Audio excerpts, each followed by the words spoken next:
Meeting of the Alabama State Board of Pharmacy to order today is Wednesday, May 20th, 2026. At this time, I'd like each of the audience members to please stand, state your name clearly and who you are here to represent.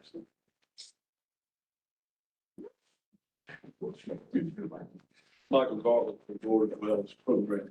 Better next time. Martin Harper, Cache Valley Pharmacy. Got Daniel, Board of Pharmacy. Anne Marie Nolan, Board of Pharmacy. Alejandra Rodriguez from Stanford University, an intern in Brockwood Hospital. My name's Ella Day. I'm a student at Stanford, pharmacy intern at the moment at Brookwood. Tim Shea, pharmacy student at Creighton University, currently doing a rotation at Brookwood. Kinsley Gupta, student at Auburn University, and then currently on rotation at Princeton Baptist Home. Ethan Taunton, student at Auburn University and currently doing a rotation at Citizens Baptist. Susan Alverson, currently doing a rotation.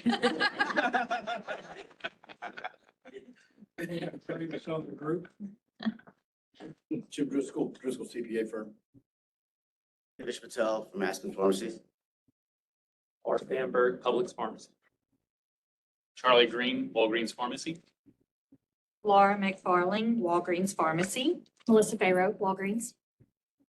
Hey, I'm Kayla Trotter. I'm a P3 pharmacy student at Auburn. I'm here with Mr. Jim Easter and I'm at Brookwood. Daniel McFarland, CPS Solutions. Maester Citizens Orlando Health. These are mine. Kelly Littlejohn, Alabama Department of Insurance. And I've already asked Jim, how in the world can I help this student?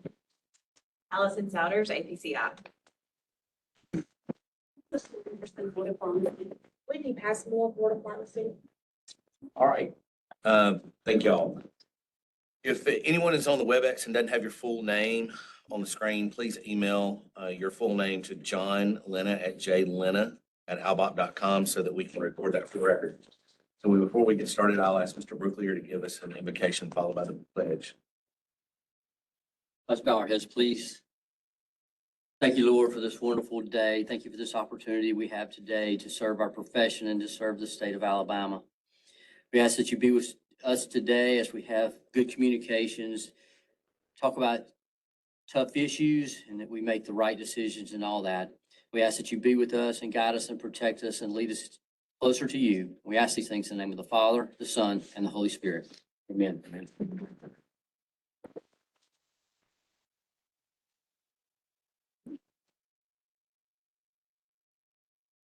I pledge allegiance to the flag of the United States of America and to the republic for which it stands, one nation, under God, indivisible, with liberty and justice for all. Thank you. All right. Mr. Lena, Secretary Lena, can you please call the roll? Mr. President, Mr. Brooklier. Here. Ms. Giles. Here. Dr. Hicks. Here. Dr. Marbury. Here. Dr. Mitchell. Here. Judge Smith. Here. Ms. Booker. Here. Dr. Penner. Here. Dr. Cobb. Here. Mr. President, all members are present and we have a quorum. Okay. The first item is we need to adopt the agenda. I do have one adjustment to the agenda, which is to take the wellness report out of reports and then move that just before presentations. Are there any other adjustments to the agenda? I had emailed on April 9th to add a topic to last month's agenda that didn't get added. Also noticed that's still not added to this one. But if we could add a brief discussion of 34-23-91C. Okay, which is what constitutes how a board meeting is called.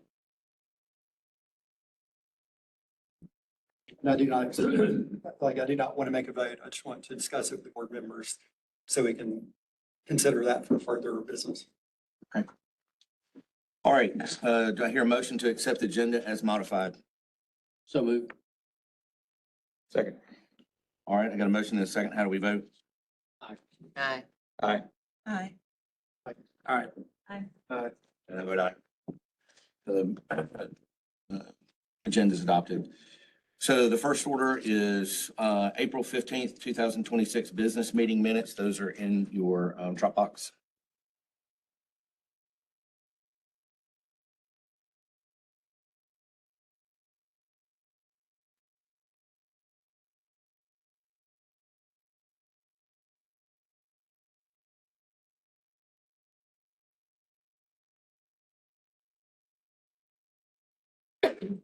Bless you.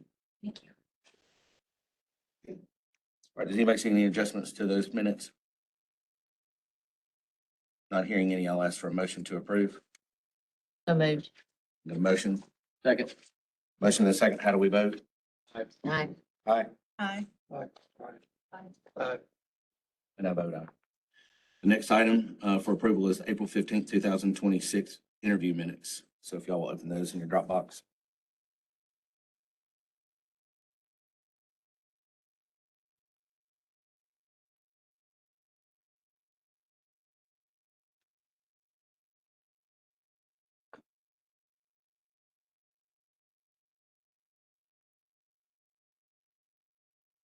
All right, are there any adjustments to those minutes?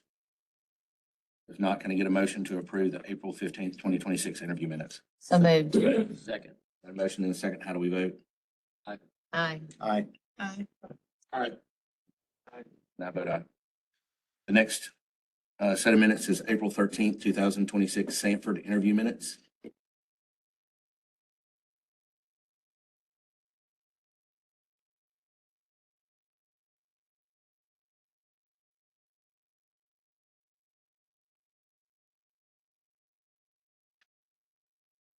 Are there any adjustments to those minutes? Not, can I get a motion to approve the April 13th, 2026 Sanford interview minutes? So moved. Second. Got a motion and a second. How do we vote? Aye. Aye. Aye. Aye. And I vote aye. The next set of minutes is the April 24th, 2026 Harrison School of Pharmacy interview minutes.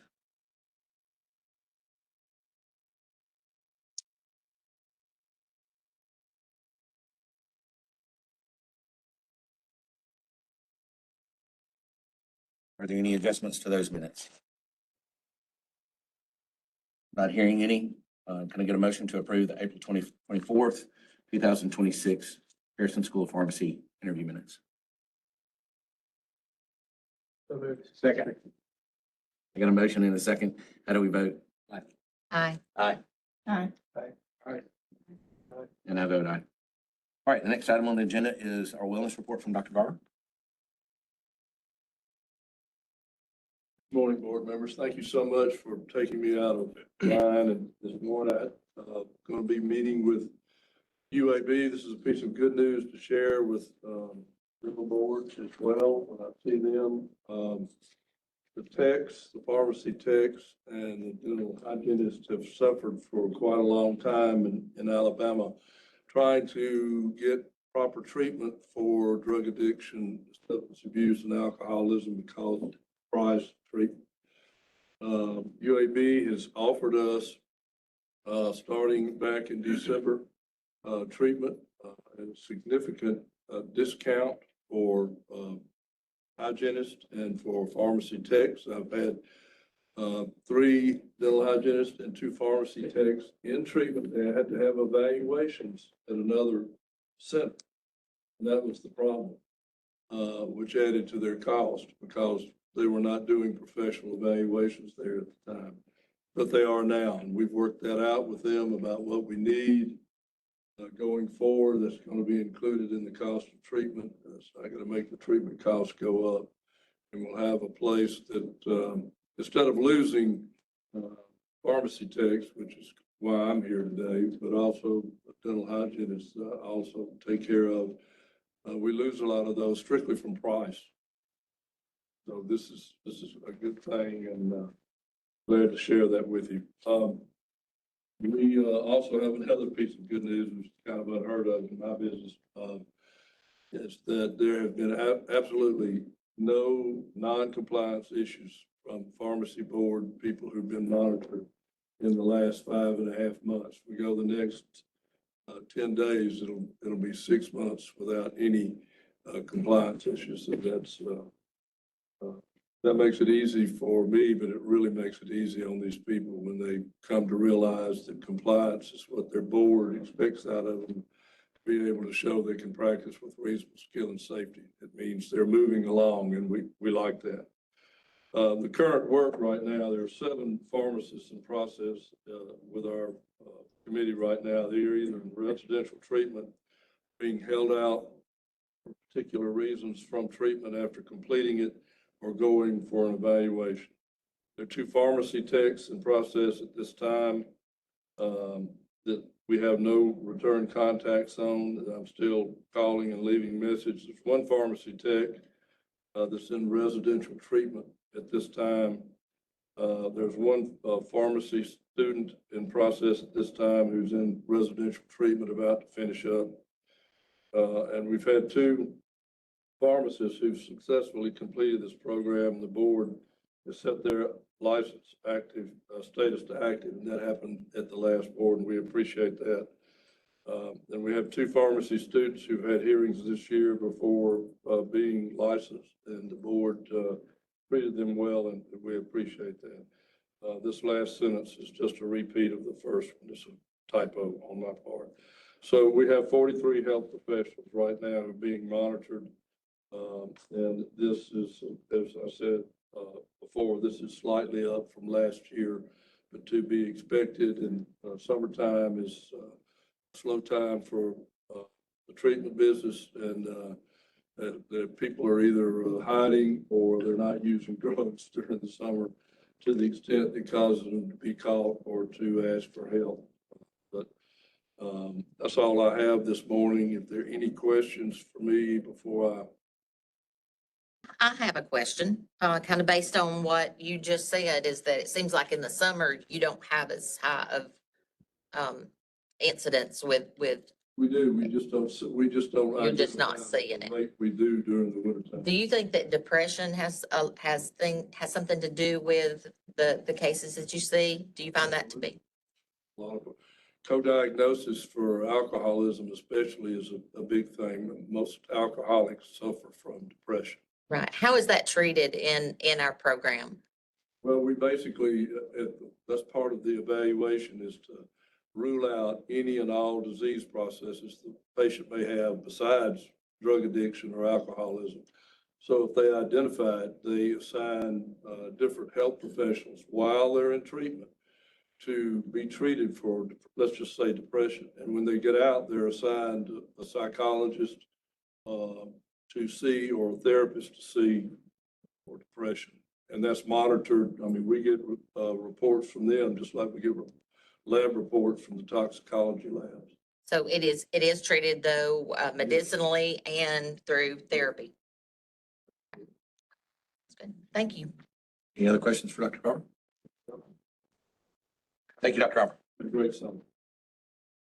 All right, we'll move on to presentation. So first one is Cache Valley Pharmacare.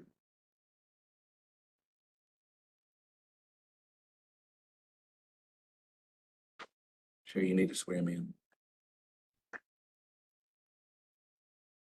Sir, will you raise your right hand, please, to be sworn? Do you solemnly swear or affirm that the statements you are about to make will be the truth, the whole truth, and nothing but the truth?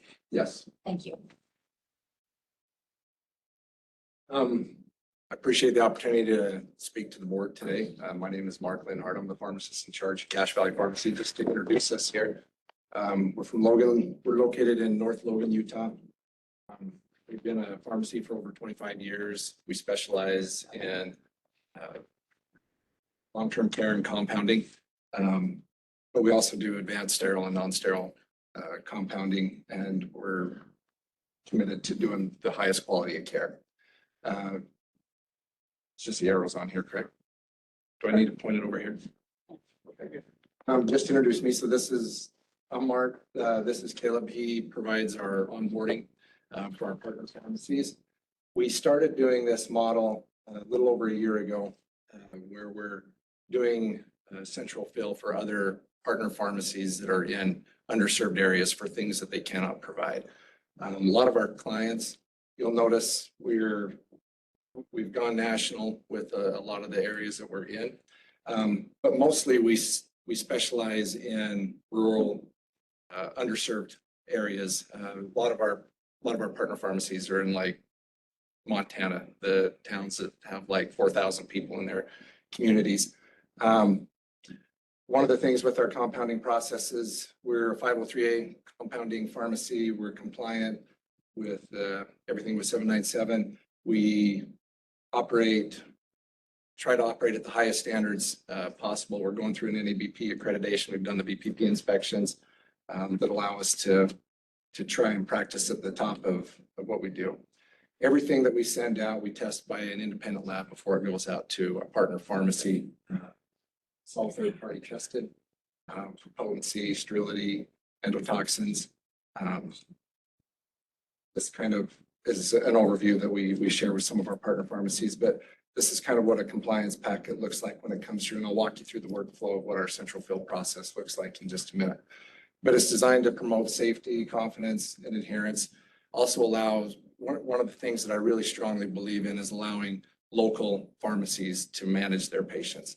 And so through that process, we just try and be that trusted partner that helps them achieve that through the way that we provide this, and I'll go into more detail here in a second, but most of the time, we can have really fast turnaround and ship to our partner pharmacies and within the next business day. The way that it kind of looks like is, so when we onboard a pharmacy, is we go through a process where we gather first their information, and then we reach out to them with our agreements. I think you guys each have a copy of the agreements that shows that we're in compliance with the central fill regulations for your state. Once they have that onboarding meeting and we go through that central fill agreement with our partner pharmacies for that shared service agreement, then we create an account with them and we give them access to a portal that we share that prescription in real time with the partner pharmacies. And we train them how to do that, and then we go live. So what this looks like is data entry, the prescriptions entered by the partner pharmacy into their PMS. They leave that and waiting for fill status in their PMS. That shared prescription is shared by that software that allows us to communicate back and forth and see the prescription. And then we prepare that prescription as a 503A. We have to do everything patient specific. We go through all those checklists to make sure we're FDA compliant with the things that we serve. And then that ships back to that partner pharmacy for pickup. Once that's done, they complete that with their PMS software and collect that signature and work with counseling of the patient. Couple of key things that just to point out, we always have to use that what we call autopilot. It's the transfer process, so we share that. And then we each maintain the documentation in our pharmacy software. We capture signatures electronically, and then this is more for our partner pharmacies, but they're called the originating pharmacy in our agreements. This kind of looks like a little bit of what the products arrive for the patients. With the labeling, we make sure the label when it comes, it'll have both our label as well, our name as well as the partner pharmacy's name. It'll be filled by Cache Valley on behalf of whoever our partner pharmacy is. And that's basically it in a nutshell. I know there's probably gonna be some questions you guys have for me, but I'd be happy to answer them. Any question from board members? Yeah, I got a couple. Yeah. Do you do any hazardous? We do not. So the sterile, we don't. We do non-sterile hazardous. Let me correct that. So we do some progesterone capsules and things like that, and suppositories. So you 800 compliant then? Yes. So you mentioned 797, you didn't mention 800. But... Yeah. We go through all the. You are 800 compliant. And then the software that is used, is this your software that the partner is putting into, or is this their own software? So they have their pharmacy management software. Obviously, there's multiple platforms out there that everybody's using. So the way that we designed it is we use a company called Autopilot that allows them to enter the prescription data into that. It's HIPAA compliant. It's developed for pharmacies. But what it does is it shares in real time back and forth. It allows them to manage the patient through that portal. And then we share that. It's actually integrated with our Pioneer software that when they enter the prescription, it actually drops right into our workflow.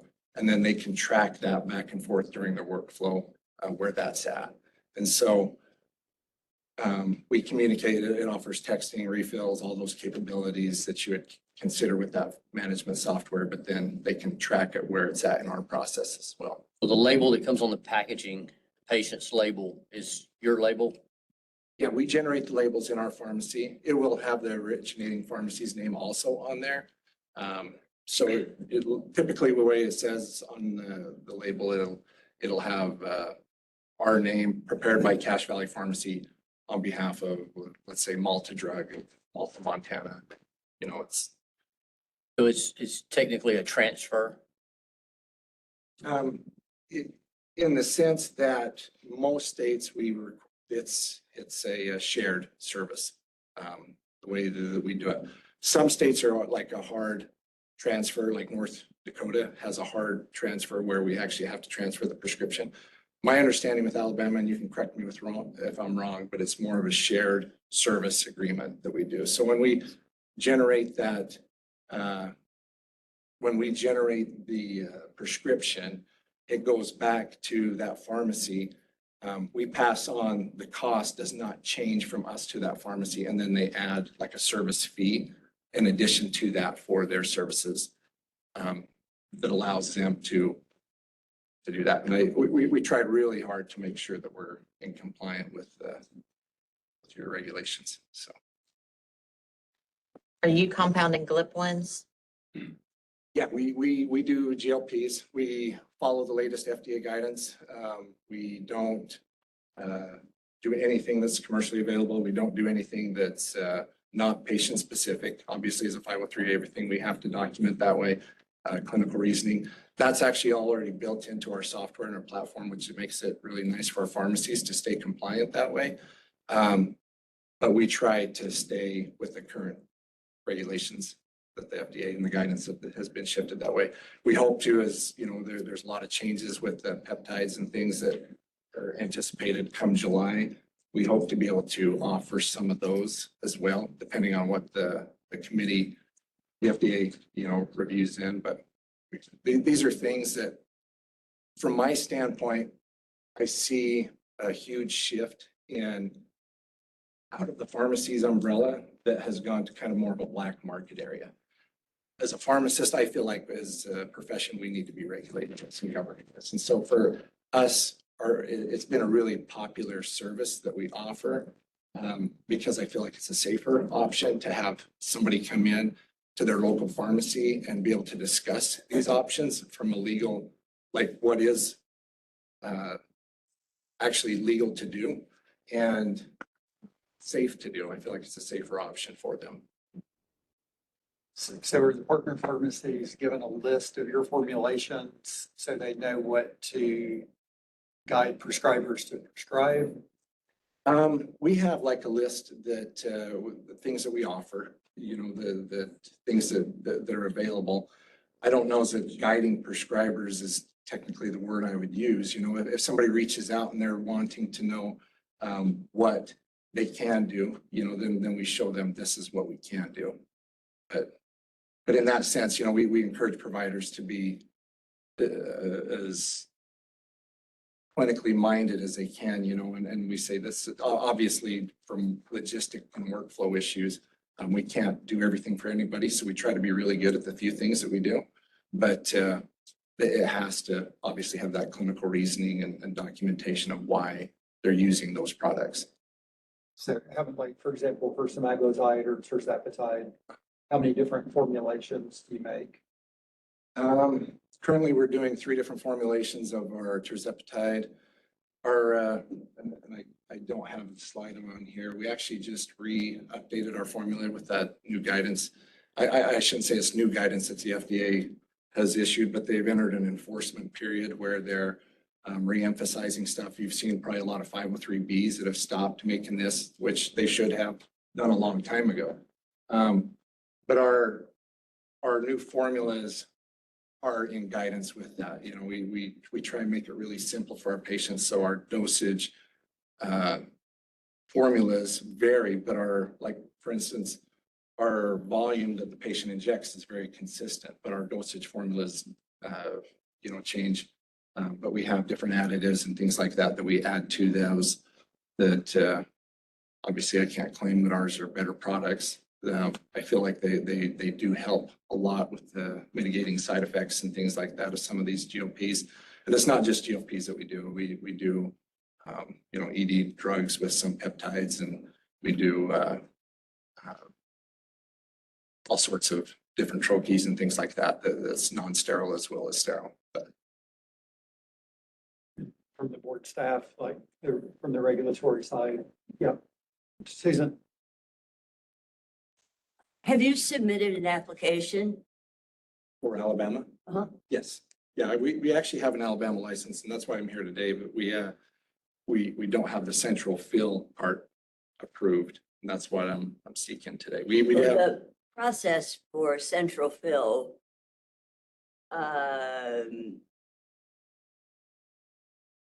really goes through the application process. And there's a lot that you're talking about right now that I think the office staff who evaluates these things would like to evaluate. yeah, that's why I'm here.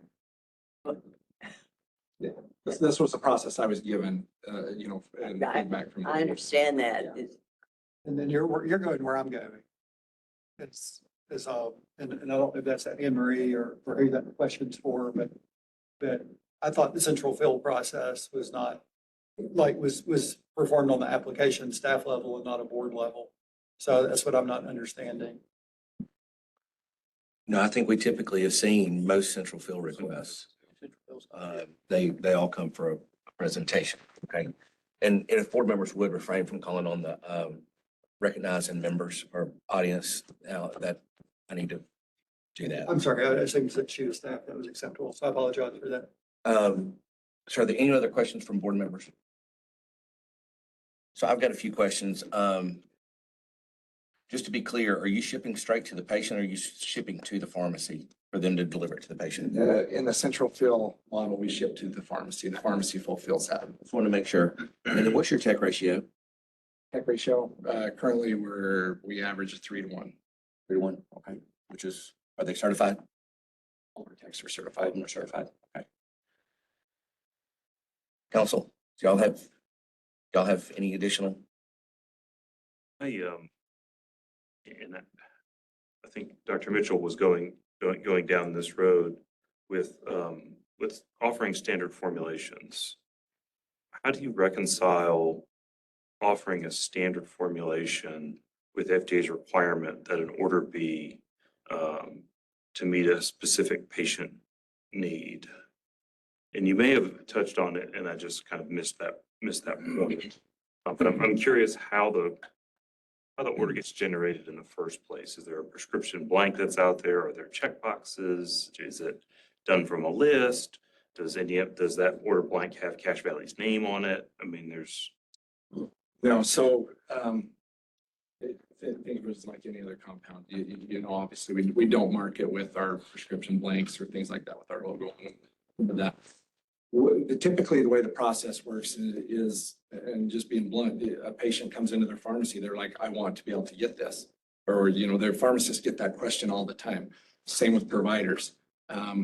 Oftentimes it's more or less like we have a solution for that. It's kind of like your typical compounding pharmacy that offers lidocaine suckers or something like that. Where all the providers know that you have that sucker.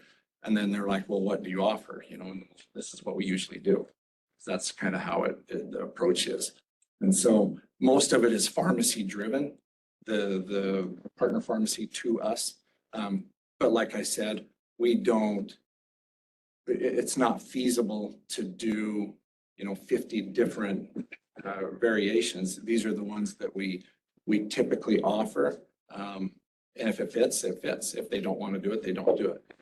But it's very common that you're going to find this in other pharmacies. The thing that makes us unique is us giving that control back to your local pharmacies, especially like in these underserved areas. I literally had probably 12 different independent pharmacy owners text me at Christmas time this last year and say we were the only reason they stayed in business because they're getting clobbered by PBMs. A lot of these people, they're getting the product, they're just not getting it through pharmacies.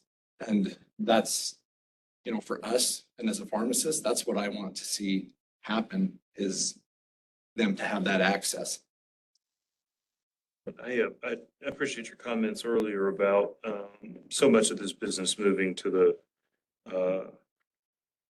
dark web, the gray market, however you want to term it. By comparison, how does Cache Valley source API? So we use a lot of our wholesalers. I shouldn't say a lot. We only have a couple of people that I trust. Anything that comes in to us is going to be green listed from a green listed manufacturer. We verify that through COAs. We verify, our suppliers that are nationally recognized. A lot of them are NABP accredited wholesalers that we source those APIs through. But I'm probably a little more even particular with mine. I actually have a couple of brands that I like just because I've seen lab data on their performance that shows that they're very robust. And I don't switch because currently we're approaching 80 different partner pharmacies that use us. I don't like to switch APIs because we get way more consistency with our testing. We get really good results that way coming back. And like I said, everything that goes to a patient is tested prior. John, So, Dr. Hours? I thought it was illegal in this state for a pharmacy to sell to another pharmacy. Yeah, it is not illegal under the central fill rule. Can I address that? So we're not selling to the pharmacy, we're fulfilling on their behalf. Specific. That's why we call it a shared service model, is that we are fulfilling it on their behalf. So are you in some way signed up as a group, Yeah, so you guys have a copy of our shared service agreement. Here we can review that. But when we do that, we enter a business relationship with that pharmacy to fulfill those medications on their behalf. Anything else? All right, any other questions for board members? Do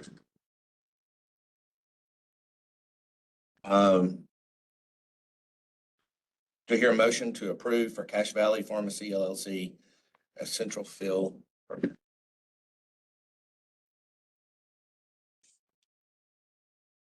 So moved. Should there be some kind of caveat as to the drugs and expansion, but I don't know how you'd ever enforce that. yeah. I make a motion that we approve Cache Pharmacy. Cache, how do you pronounce that? Sorry. Cache. Cache. It's like a fur trapper's cache. It was Jack Richard who discovered the valley, so. And I've got a motion to approve the permit. Do I have a second? Second. All right, I've got a motion and a second. How do we vote? Aye. Aye. And I vote aye. Thank you. Thank you. Thank you. The next presentation is CPS Solutions. Daniel McMullen.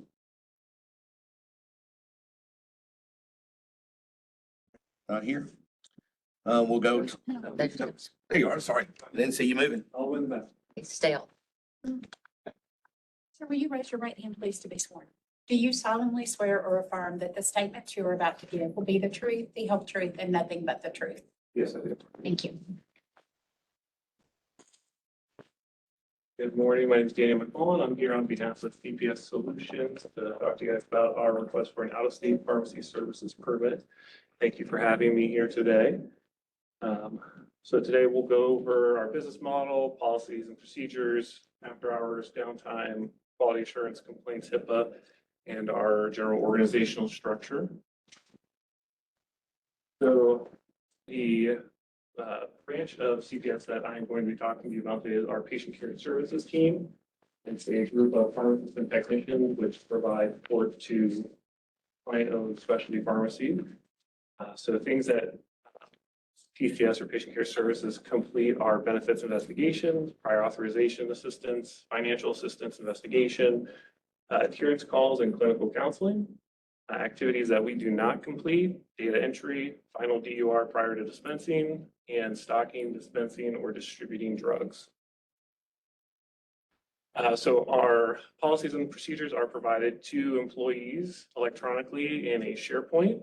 Our policies currently are set to meet or exceed the standards that the organizations that we have accrediting us set forth, which is URAC and ECHC. And then our policies are reviewed and approved by our Quality Management Committee. So our after hours policy, so our goal is to provide clinical pharmacy services to these client-owned specialty pharmacies 24 hours a day, 7 days a week, 365 days a year. If clinical services are needed, our department is open between 8 a.m. to 8 p.m. Eastern Standard Time, Monday through Friday. And then anything that comes in after those hours would fall into our after hours policy, where it would roll over to our CPS telepharmacy team, which consists of pharmacists and technicians. Obviously, if the call were to come in and it was urgent, needing immediate medical attention for a patient to hang up, dial 911 or seek emergency medical services. If the call was urgent, patient needed help with administering a medication or how to store medication, the CPS telepharmacy staff would be able to assist with that. And then if it's not urgent, patient's just looking for a refill or has a question about scheduling a delivery for the client pharmacy, CPS telepharmacy generates a log and passes that on to the PCS leadership team. Then we assign it to either a PCS team member or if it's something that one of the sites, client-owned pharmacies would need to address, we would hand it down to them. Any after-hours calls are put into our patient management program and are resolved within the next business day. And then every quarter, our quality management committee looks at those and tries to identify any trends, anything that we might be missing or that could be generating those after-hours calls.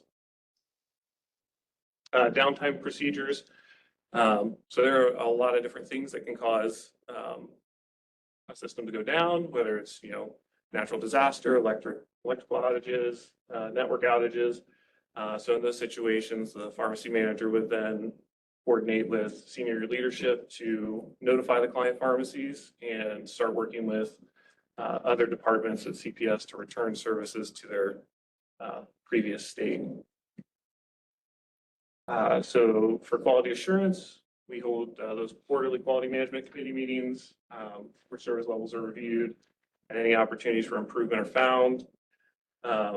So as part of the support structure for these client-owned specialty pharmacies, we may become aware of errors in dispensing or complaints. If that happens, then it would be reported in that patient management program, and PCS would then coordinate with the client-owned specialty pharmacy to make sure that the patient's needs were met, issues resolved.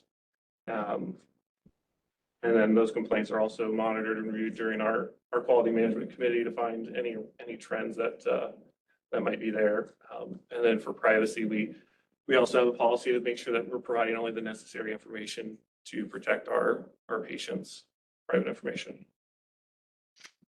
And then this is a overview of our organization here. And what questions do you have for me? Questions from board members?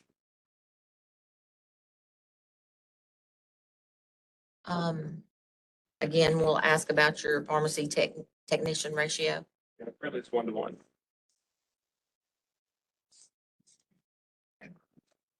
So am I understanding correct? You're doing clinical services for specialty pharmacies? Yep. And this may be a really dumb question, but I thought that was the whole point of specialty pharmacies was to take care of those clinical services. When they get a contract with the PBM or somebody, I mean, that's what they're selling is that, the local pharmacy can't do what all we do. And if they're having to hire you to do it, what do we need them for? Right. So we just, we're there to provide support. So sometimes, a lot of the clients that we service are in more rural areas. Staffing and hiring can be a little bit more difficult. So we're there as a support structure to help them with their, maintaining their service levels. Yeah, and Mr. Brooklyer, it's a scalability situation for a lot of specialty pharmacies from a 24-hour coverage and some of the things that are required from an accreditation standpoint. So there are quite a few of these services already in Alabama that that we've seen presentations for here in my tenure and approved, where a specialty pharmacy would hire the call center to do a lot of that stuff for them in the background. I got this. And this is just more of a side note. I'm not on approval of that, but it's like if the specialty pharmacy is just gonna lick stick count and pour, then Well, there's a lot more to running the actual specialty pharmacy than I got you. than that. I got you. There's a Okay. whole host of stuff. Any more questions from board members? So how is because, I'm big into billing, how is the prior authorization assistance, financial assistance, information flowing back and forth? Because, prior authorizations and financial assistance programs can lead to residents or patients not getting medications timely. So how is this, quickly communicated to both the pharmacy and the patient? Is that, does your company do that, or does the pharmacy do that? Because I don't want something to be missed in between this communication and this communication where the most important person is missing out on that. Absolutely. Excuse me. The prior authorization financial assistance is the largest barrier to any specialty medication that patients are looking to get. Most of them are probably $20,000-$30,000 a month for therapy. So we use a patient management program where the client pharmacy puts in information, their needs, it generates activities for us to complete. And then as those fall in, we make the calls to the insurance, figure out if prior authorization is needed, collect the information for that, get it put together for the client pharmacy, and then following up on those prior authorizations requests once they're submitted. And then along the way, if there's any hiccups, any bumps, a majority of the time we do own the communication to the patient, to the provider, just keeping everybody updated on the status of their medication. So everything is assigned a follow-up date. So our queues work with due dates. So as a pharmacist, I'm a queue clearer. So I like to see everything at zero. Everything needs to be touched, addressed. So if there is a hang up or anything, we would reach out to the patient for the provider.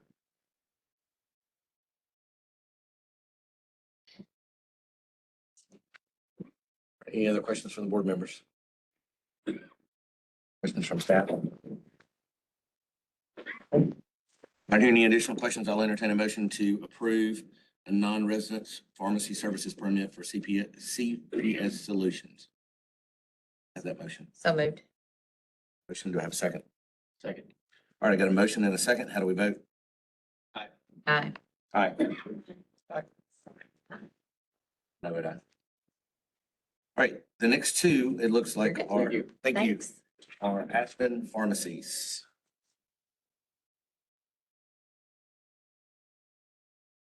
Good morning. Morning. Raise your right hand, please. Do you solemnly swear or affirm that the testimony you're about to give will be the truth, the whole truth, and nothing but the truth? Yes, I do. Thank you. My name is Devish Patel. I'm the Director of Pharmacy Operations for Aspen Pharmacies in the Pennsylvania location. And I'm also here representing the Aspen Pharmacies in our Arizona location for pharmacy services permits. So Aspen Pharmacies, we're non-dispensing services pharmacy. We partner with pharmaceutical manufacturers and specialty pharmacies to support patient access to specialty medications. Aspen does not dispense medications. Prescriptions are ultimately filled by unaffiliated licensed dispensing pharmacies. Our goal is to streamline patient access to specialty medications and support coordination between patients, prescribers, payers, and dispensing pharmacies.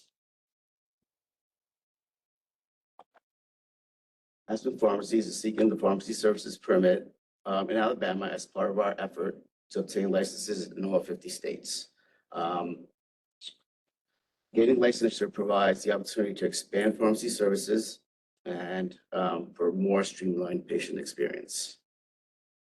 And with that, I'll open up to any questions.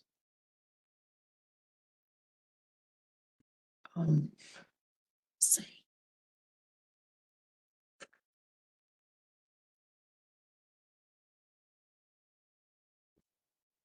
We have all the documentation. We have the policies and procedures. John, we have everything that needed, our staff, we have everything. I believe so. And I think this is, did we do an Aspen Yeah, one? last month. Last month. Mhm. This is precisely the same business model. just Exactly. in- Just different call Yeah, centers. and you said Arizona and Pennsylvania. Pennsylvania. All right, so we have any questions from board members? Mine is the same question as the guy prior. Where's the communication lie with the patient and the pharmacy and the provider? So when we get prescriptions in, we contact the patients. We're in constant communication with the patient and the provider going through the whole process. 99% of these medications require prior authorizations, and we know how long that takes. Any hiccups, we're in contact with the prescriber and the patients until the scheduling and dispensing part. That everything gets transferred out to the dispensing pharmacy. Patient gets called prior to that to schedule delivery, so they understand when it's going to get delivered. Any other question from board members? Any issues from staff? All right, I'll entertain a motion to approve Aspen Pharmacy 2 LLC for non-resident pharmacy services permit and Aspen Pharmacy 3 LLC for a non-resident pharmacy permit. So moved. Second. Got a motion and a second. How do we vote? Aye. Aye. Aye.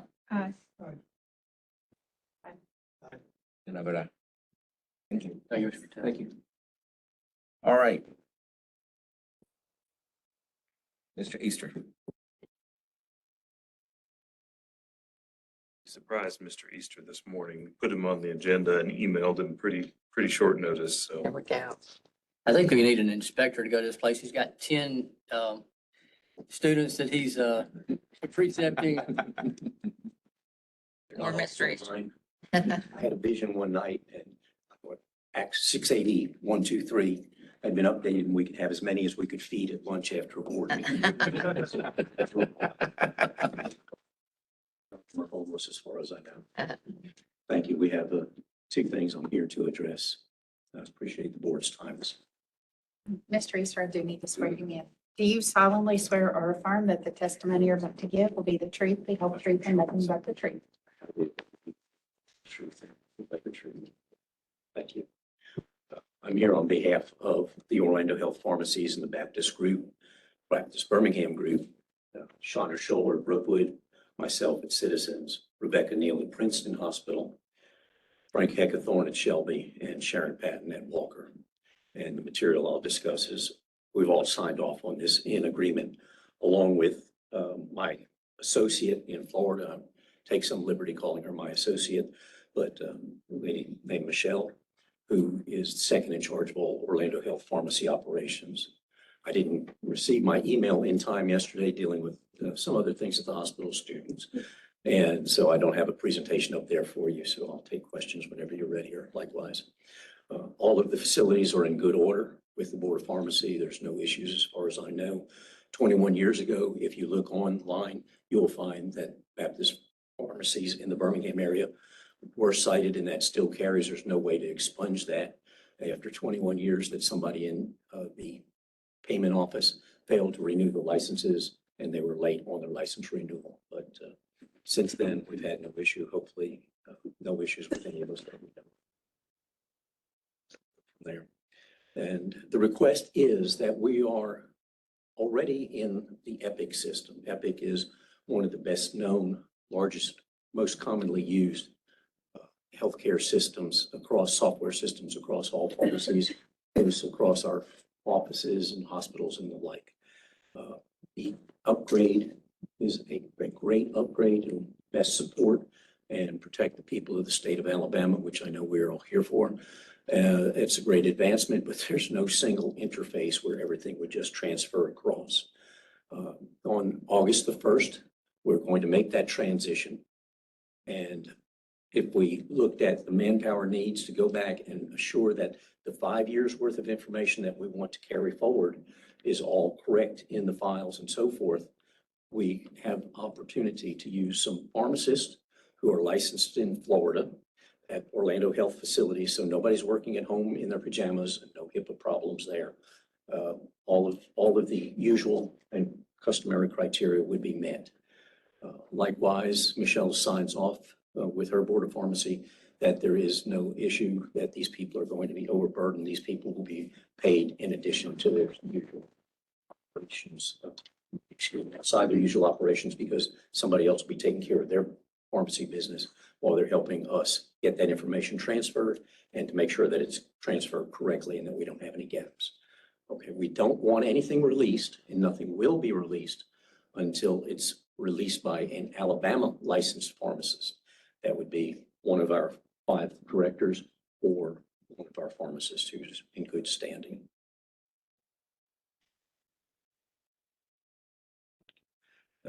There's no single interface. I discussed that. Moving from Epic to the upgrade is called Ellie. That's the only main difference. It's pretty much the same. Just assure you that we are under common ownership, things that we did when we were doing workload balancing and had that authorized by the board here several years ago. We have common ownership. We are all in common formulary now as we approach August 1st. We've all completed common competencies. These include the American Society Health System Pharmacist competencies, of which we need sterile compounding, and then we have additional, we actually have a total of 55 common competencies there, besides those that relate to policy and procedure of the hospital. Common technologies, we're all on the same system, same printers, same everything. But again, none of this action except the transfer, making sure that 5 years worth of information comes forward immediately is there. So just one partner in the project, as I said, with Michelle Thomas down there. Wealthy questions. Some of you have known me for years. Some of you I've had students. So y'all are not just transferring, I'm making sure I heard this right, because I'm sure I did, but you're not just transferring active patients at the time that you're moving from one version of Epic to the next. You're going to transfer 5 years of prescription or of order data? We want to make sure that we have that information because you know what's happened in prior times in clinic or, in my case, in the institutions. We need to know what was happening before. So just transferring 30 days worth or whatever else, we want to make sure that that information, like we can pull up now and see what prescriptions have been filled somewhere else and pull that information in. We just want to make sure that everything is going to cross smoothly. So what's your timeline on keying 5 years worth of data? My pharmacy, and for those that are familiar with it right now, we operate with 2 clinical pharmacists and myself. The estimate is that I will need 6 12-hour days. And Orlando is going to throw those people on for me in the background. So we'll be able to continue to take care of our people here. We're not going to have any time off at that time. Jason, one of the pharmacists, and Sabin, the other pharmacist, and myself will all work that period.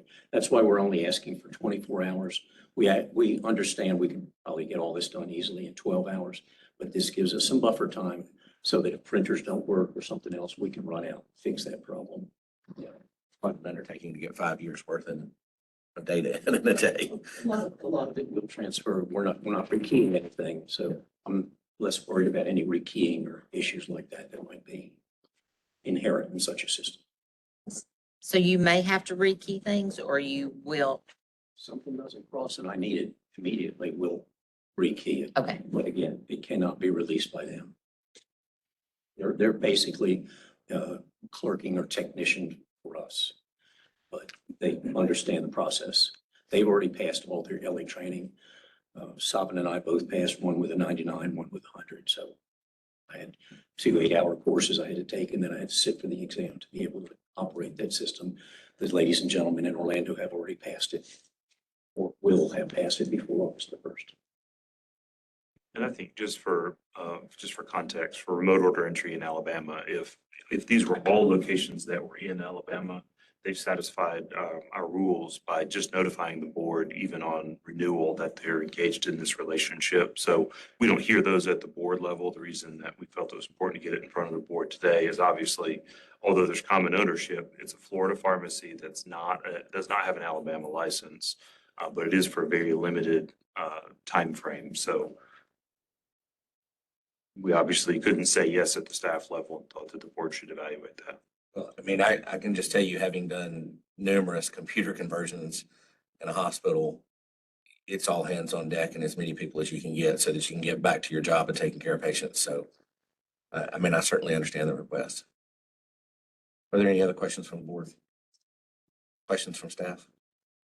Okay, I'll entertain a motion to approve a temporary order entry support for the Baptist Health System in Orlando Health. So moved. Second. Got a motion and a second. How do we vote? Aye. Aye. Aye. And I vote aye. And I believe you have another? Which grows out of the time that we had COVID and we saw children's hospitals and other children's hospital and other hospitals recognize the need to be able to dispense once in a while from our occasional inventory where we carry specialty inventory. Children's recognized that they were using an inhaler briefly for a child, giving a child a couple doses. And then under the way the regulations were interpreted, we should discard that and send the child home and say, you need to go to the pharmacy, pick this up. If you're not familiar with the prices of inhalers, a lot of the inhalers that we're talking about, in my case, are between $450 and $650. So we're running up the medical expenses for essentially no reason that we can see. Besides the inhalers that they first recognized, my bigger concern is, and I had this problem because I had the joy of working over Christmas and New Year's and found most pharmacies closed, and I had people who needed medications filled. Particular was some medications for a dirty needle stick. And that medication was not readily available. I called retail pharmacist friends and they said, Merry Christmas. And I said, yeah, and where can I get this filled on a holiday? So I needed some specialty meds. And likewise, we find that the pharmacy sometimes with these specialty meds are closed over the 4-day weekend, but like we have coming up, perhaps everybody's leaving Friday, Saturday, Sunday, Monday, come back Tuesday. Also, we do a large number of cataract surgeries. We perform 10 to 15 cataract surgeries every other Thursday. Eye drops that are used in cataract surgeries are also used after the surgery. So if I can label them with all the requirements, meeting all the requirements that you do in every retail situation, offer to counsel, have patient educated, have signatures for all of this, I would like to be able to dispense what remains of these 5 ml dropper bottles to that patient to take home to finish their therapy rather than throwing them in the garbage and then telling the patient they have to go to their local pharmacy and fill up their insurance company and convenience themselves after the surgery. And if you would, we're only asking that we limit it to the eye drops, only limited it to inhalers if that happened to come up. Right now, we have driven in, 4 years ago, we drove all except 1 or 2 inhalers out of the hospital because of the expense. Everything is nebulized. But the inhalers and the AIDS medications, we really would like to be able to serve the people and get the people started on that therapy as soon as possible, rather than saying, sorry, you're going to wait till Tuesday and it's Friday evening. I think I saw in your letter to me, the post-exposure therapy was 4 days typically. We'd rather start day one as soon as possible. If you were stuck with a needle and we have it in a needle bucket and went to throw it in and you got stuck, we're not quite sure. We're going to start prophylactically, if nothing else. And then when we get the lab back in a couple of days, we may stop that. But I think any of us would be more comfortable starting on the therapy as soon as possible. Yeah, I mean, I can tell you that when you've got an employee that's been stuck, they want it now. And the fact of the matter is that most of these medications are extraordinarily expensive. And most pharmacies do not keep them on the shelf. So, you know, without having a 24-hour pharmacy in most of our cities, I think Birmingham currently has one, Mobile's got one. Auburn has one, and I think those are the only ones I know of. And the odds of those pharmacies having what you need, and in this situation, I certainly understand the request. Certainly don't want to compete with Adamsville. I don't want to compete with the Sorrells. I don't want to compete with Miss Giles or anybody else. I just want to get them enough to get started. The medication is expensive. We're talking thousands of dollars, so I'm not going to take that on. And then if we did send it through as a insurance claim, it would probably be rejected because I don't have a retail license. We're willing, the corporation is willing to eat that first 4 days worth of tablets, which will be in excess of $800 if we have to. It's only on occasion that it ever happens, but if it was you, me, or somebody else, I think we'd like somebody to help us out protecting patients. So I just pulled up .18. If y'all want to look at .18B, 1 and 2, I think, in my opinion, that your eye drops are probably covered under number 1, bulk medications for a single patient use. I've seen a head nod from 2 people that, probably 3 now, that have probably a better opinion than mine. So I guess really the question is about the prophylaxis medications for the post-needle plus bloodborne exposure is probably way to say that. And I appreciate your consideration. So any other questions? From a just general kind of broad consideration, last month we had the SANE program in who did post-exposure prophylaxis for sexual assault and things like that. And the board approved that, similar therapy. Would the board consider making an approved drug by the board in the second section include post-exposure prophylaxis protocols generally of a limited duration? I mean, I'm fine with that. I think if we're going to do that, we probably need to task the board with giving us that language so that we can start the rulemaking process maybe next month on that. And in the interim, we could approve this because, again, I don't want to just. We want to have an unpublished list. Yeah, I don't want to have an unpublished list, but I also don't think it would be wise of us to just say this type of prophylaxis because maybe there's some other things we need to consider, and that would give us a little time to have some conversations and maybe consider those. I know at the time that this was done, it was really about we used bulk medications, but what we were really after was inhalers. Because if you recall, at that point in time, inhalers were in short supply. So, I mean, I think we probably need to take this in 2 pieces. The first piece would be, will we approve Baptist to dispense post-exposure prophylaxis? And then I think the next part of that, we can probably put down in new business, or we can address it here, whatever the board wants to do, which would be to take a vote to task the staff with drafting that language so that we could add it to probably add it as number 2 and then move 2 to 3. So everybody okay with? Yes. Okay. So let's take up the first thing first. Do I hear a motion to approve hospital emergency dispensing for Baptist System? So moved.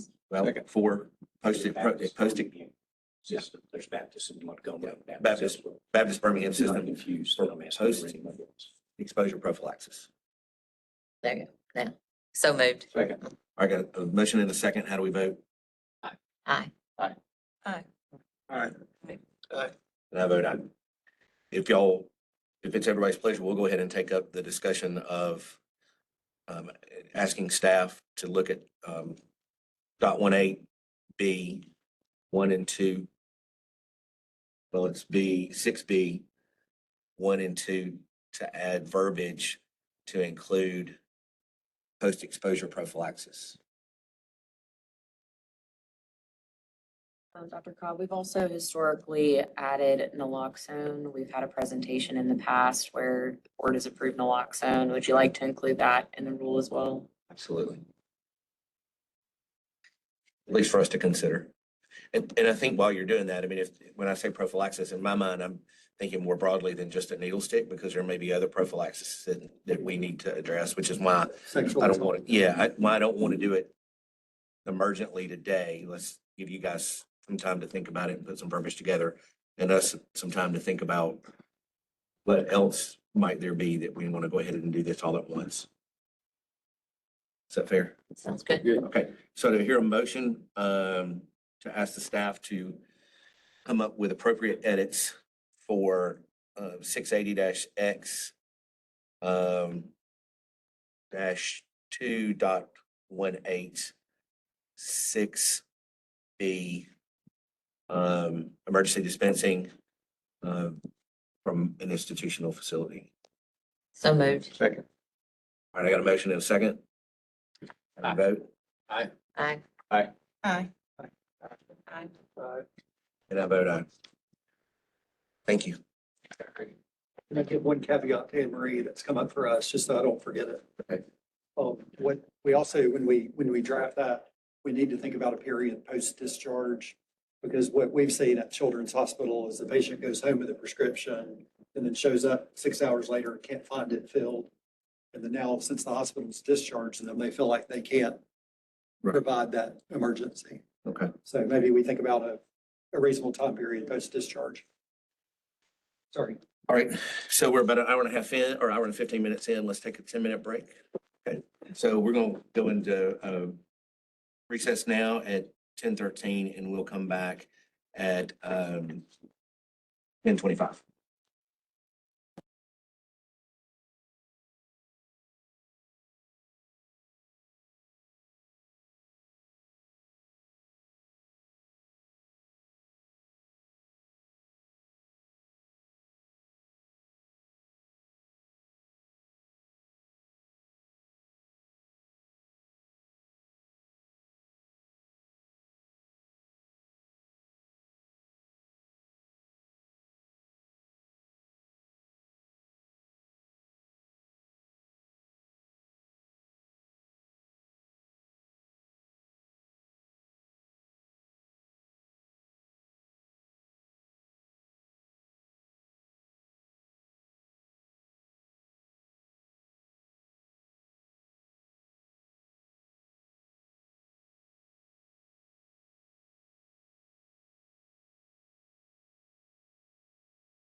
is the treasurer report.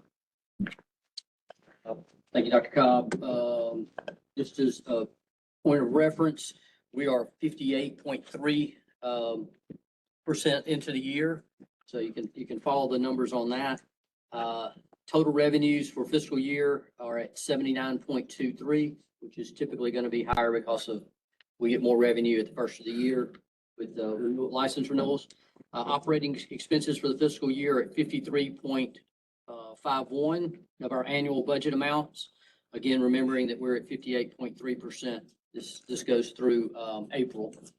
And then licensing fees revenues are 79.59% of budget projections. Total operating expenditures remain slightly below budget, which is nice. All the details that you may want and then some are posted online. So please go to our website and check that out. I meant to say to begin with, I apologize for being out of uniform. I left my coat at home. I'm sorry. Just running crazy this morning. And also we had talked about the amount of time that we spend in our positions, and I would like that to be part of my report next month. And if you could, everyone keep up with your time. And just kind of get an average of where we are with that. And I want to thank Dr. Driscoll and particularly his staff. Like me at my pharmacy, I get more of the credit, but my staff does a job. He gets the credit because he does a great job, but his staff does a really good job too, and I appreciate that. That's the treasurer's report. Okay. So do I hear a motion to accept the I'm treasurer's sorry, report? Mr. Driscoll has something to say. Just briefly, although I appreciate the compliment, I'm not a doctor. I'm just a CPA. Well, you look like you're doing surgery on numbers all the time. Did I say Dr. Driscoll? All right, do I hear a motion to accept the treasurer's report? So moved. All right, motion. Second. Got a motion and a second. How do we vote? Aye. Oh, aye. Aye. Aye. Aye. And I vote aye. All right, the next item on the report list today is Chief Investigator's Report. Thank you, Mr. President, members of the board. Chief Investigator's Report for April has been uploaded to Dropbox for your review. It contains comprehensive statistics related to inspections and investigative activity conducted during the month. During April, investigators completed 159 compliant inspections. Of those, 0 inspections resulted in observed violations that rose to the level of generating a complaint or potential statement of charges. The total number of inspections conducted by investigators from January 26 through April of 26 is 543, resulting in only 1 violation noted for review by legal for possible statement of charges. During the same period, the board received 16 complaints and 25 investigations were completed. Year to date, a total of 82 complaints have been received, and of those, 6 have been referred to legal counsel for further review regarding potential violations of Pharmacy Practice Act that may result in the issuance of a statement of charges. Since the last board meeting, 1 pharmacy burglary has been reported occurring in the Middle District of Alabama. During the month of April, ALBOP investigators participated in the DEA National Drug Take Back Day initiative, resulting in the collection of 71 pounds of medication for secure destruction. And investigators also visited and presented to students at Harrison College of Pharmacy. As an update on recently purchased investigator vehicles, the dealership has advised that VIN numbers have now been issued to the assigned 2 Dodge Durangos that were ordered. However, a confirmed delivery date has not yet been provided. Spoke with the dealership earlier this week, and they anticipate that a delivery timeline will be available soon. Thanks all. Any questions for Chief Investigator Shaw? Board members? All right, thank you, sir. Executive Secretary's report. Thank you, Mr. President and members of the board. Since our last meeting, there's been 1 reported pharmacy closure statewide.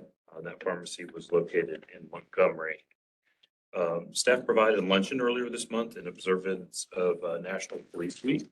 We truly appreciate the dedication and service of our investigators on the front lines of our mission to protect the health, safety, and welfare of the citizens of Alabama. Examiners have completed the on-site portion of their audit, and we have a few documents that we are pulling together to provide to them. And we'll be engaging with them on next steps in the near future. And that would be both our legal compliance audit and the rollover audit. This past month, board staff was contacted by an EMS agency asking about acquiring a controlled substance permit. Of course, in Alabama, the Board of Pharmacy doesn't regulate EMS services. That's done through ADPH. There seems to have been some confusion from provisions of the Protecting Patient Access to Emergency Medications Act that became effective in March. And that allows EMS agencies, which previously had DEA registrations by individual truck or site or specific drug location, to have a single DEA registration statewide for their entire agency. So simplifying it for them, and for this particular question, there was just some confusion about how that was being implemented. So all that's through ADPH and through DEA and not through the Board of Pharmacy. We're also continuing to monitor recent federal actions to reschedule cannabis products subject to qualifying state-issued licenses to Schedule III controlled substance. I've had conversation with the Alabama Medical Cannabis Commission, General Counsel. We don't anticipate any changes to how medical cannabis is handled in Alabama, as is only cannabis regulated by the state-issued license is being rescheduled to Schedule III. Recreational use of marijuana is still Schedule I in all cases. We're also closely monitoring DEA's hearings coming up in June on potentially rescheduling cannabis products generally. That'll be June 29th. And they have yet to post details on how to participate in that.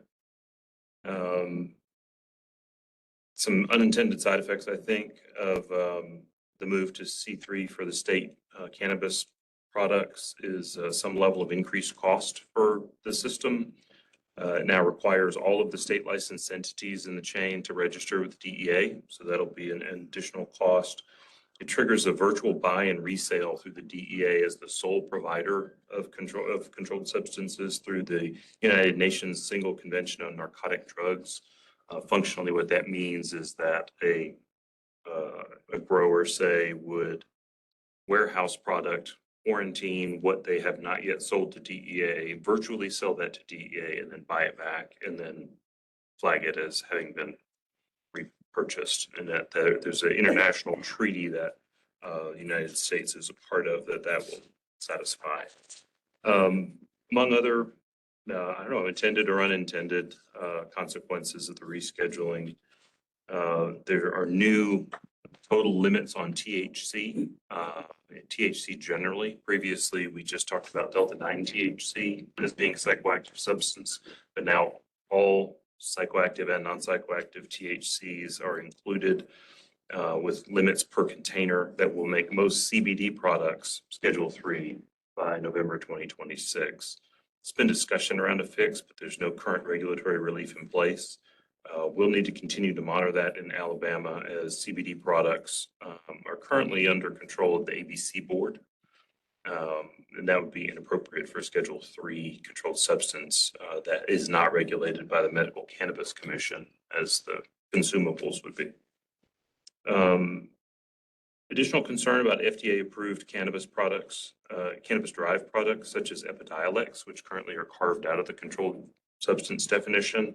Those are currently not affected by rescheduling, but caution needs to be taken at the state level to not inadvertently reschedule those products. By law, Alabama automatically adopts federal scheduling, so we don't anticipate that being an issue unless there's an objection filed by DPH that somehow brings that back in.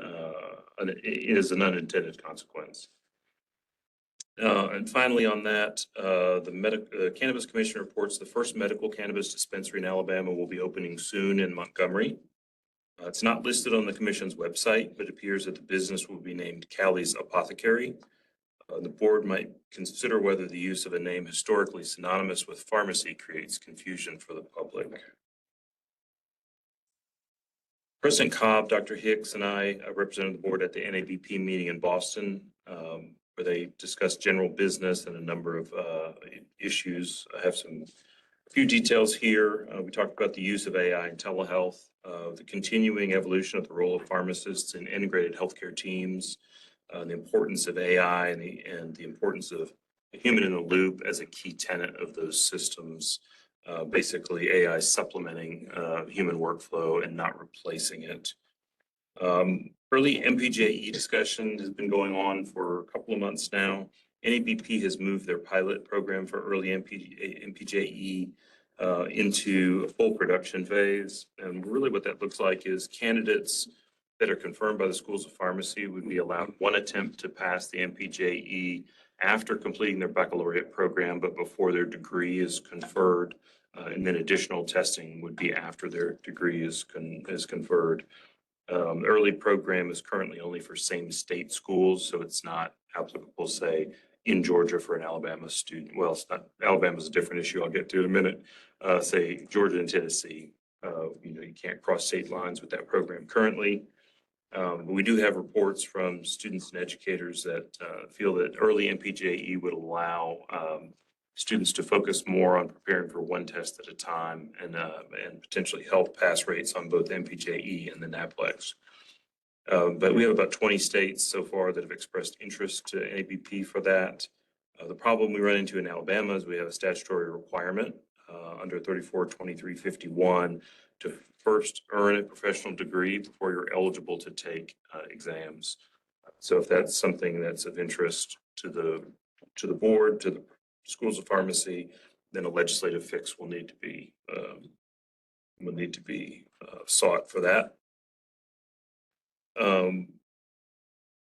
One of the potentially spicier topics we talked about is illegal international importation of drugs under the guise of alternative funding programs. NABP member sites report that numerous supply networks are emerging that create confusing and illegal supply chains for prescription drugs that are ultimately imported from Canada, Africa, Turkey, China, and other countries. These schemes are presented as individual importation, but are in reality a redirection by the insurance plan or PBM intermediary through a Byzantine network of referral companies, onshore non-dispensing pharmacies, international referral companies, international drug suppliers that ultimately affix a facsimile of a prescription label to a foreign drug product that deprives the patient of the protections required by FDA for legitimate products in the U.S. drug supply chain. There's also evidence that drug products supplied for humanitarian efforts have been diverted into these profit schemes rather than providing the intended relief.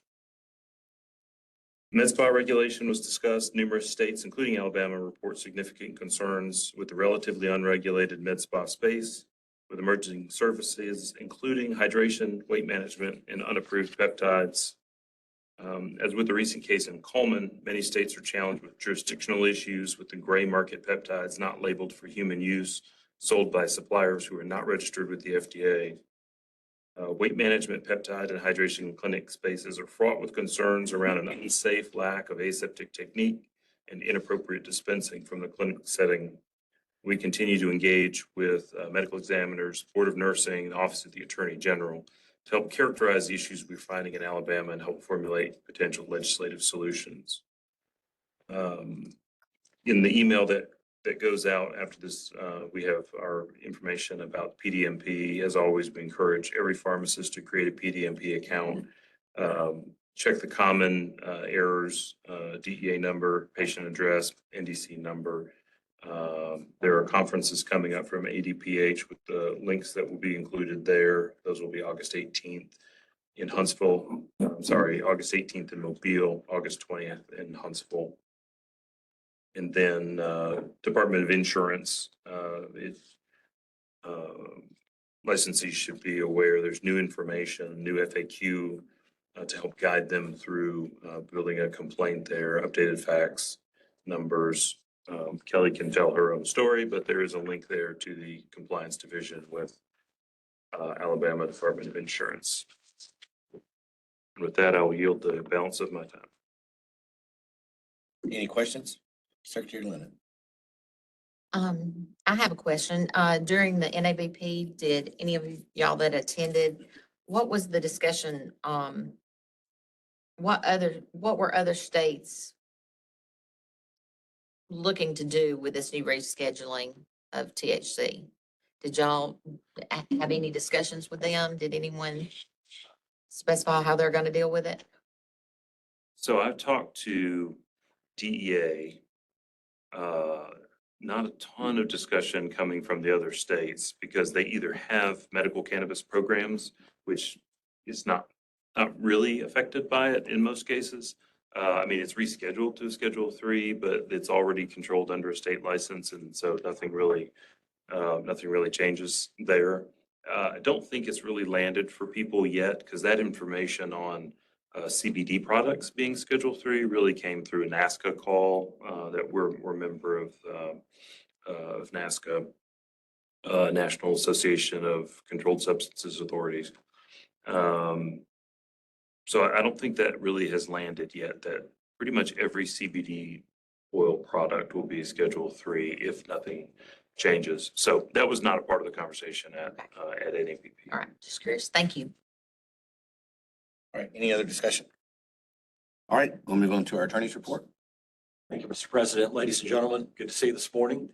There's just one thing in the attorney's report folder of your Dropbox this morning. As you know, we have one active lawsuit in Montgomery County Circuit Court. What you see there in your Dropbox is the motion to dismiss that I filed earlier this month, raising mainly jurisdictional arguments to the case. The court has set that for a hearing to be held on June 2nd, Montgomery Circuit Court in the afternoon. Of course, it's a public proceeding. Anyone is welcome to come. I obviously will handle that for the board and all of you. I expect Mr. Lennon may come with me. We'll see. But I'll have more to report to you after that happens, I suspect. All right, any questions for council? All right, we'll move into old business. Update on the rule .34 and .35 licensure fees for pharmacists and pharmacies. Last month, the board voted to recertify the 680-X-2.34 and 680-X-2.35 to add a business impact analysis for each. The recertifications were submitted and printed in an administrative monthly on April 30th. The rule will become effective June 14th, 2026. Old business number 2, discuss 680-X-A appendices for .50. So last month, the board voted to certify the rule of .50, but not the appendices. The committee met Monday, and Mr. Brooklier was chair of that committee, so we'll ask him to provide a report. Yeah, a lot to say. We're going through all of this, the rubrics and the chart and all at this point. Yes. Why don't you give a high-level overview how it went, and then we can dig in as much as y'all want to. Very good. Yes. Okay. A lot of information on this, a very, very detailed type thing. I got to thank the members who on the committee. Great job. Appreciate it. It was a long process. Alicia, Dr. Durrell, Dr. Jeb, Dr. John, Aaron, Crystal, Susan Albertson, Anne-Marie Nolan, Casey, that was the committee. And we were charged with doing the chart.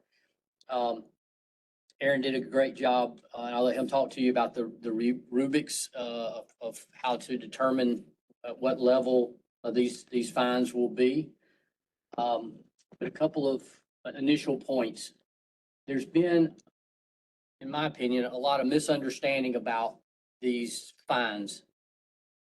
People are taking what is typically handled in .40 and then, which is the non-monetary type penalties, and switching them over to .50. And they're saying, oh, we didn't do our CE and, we could get a $5,000 fine. Well, you don't do your CE, it's gonna come under Doc 4.0. And it's gonna be, however it's handled there, letter reprimand, whatever. It only becomes part of a civil penalty if you've done it 3 or 4 times. So, and then there are all of those penalties from Doc 4.0. So understand the details of what's going on before you you have these knee-jerk reactions. But anyway, I want to yield to Aaron to give us a little more detail on that part of it. What's Doc 4.0, what's Doc 5.0, and then we'll go through the specifics of the chart, which we we'll look at and discuss, and then possibly send it over to staff to begin the rulemaking process on it. Let me talk a little bit about the rubric. If you look in your Dropbox, I named it the rubric. Can we pull that up? Sure.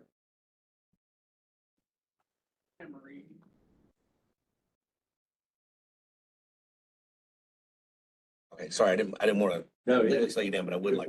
Good point. While Dr. Nolan is bringing that up, let me just introduce the idea of what we're going to be looking at. The idea is not original to me by any stretch of the imagination, but it became clear, I think, to a lot of us that there's a lot of moving parts when it comes to the imposition of civil penalties. You have a charging decision that starts the process. You have a contested case hearing.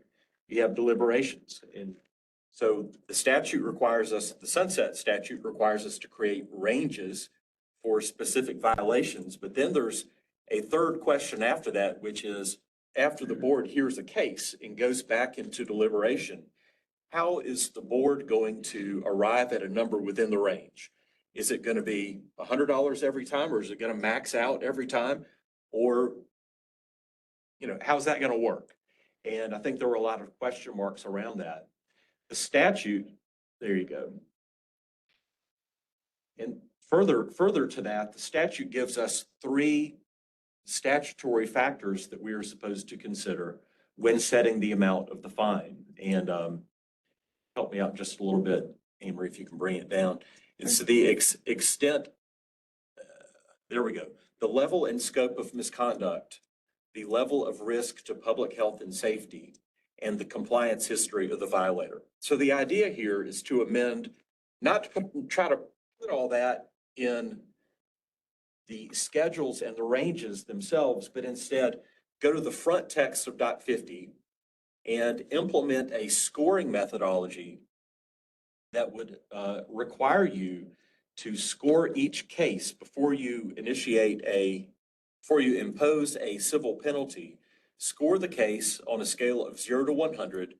30 points will be allocated to the level and scope of misconduct, 50 points allocated to the level of risk to public health and safety, and then 20 points allocated to compliance history. And this is just something I came up with to take a stab at it.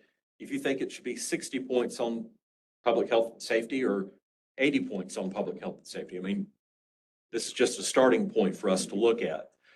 And so that's the general idea. And then we come down, and then for each of those 3 factors, we have specific anchor points and guidelines to help you to assign those points. And so, and I'm not going to read it, you can see it on the screen there. Isolated occurrences, unintentional oversights gets you 0 to 10. Come on down just a little bit. If it's an intentional violation, a high level of culpability, you're going to get closer to 30 points on the level and scope of misconduct.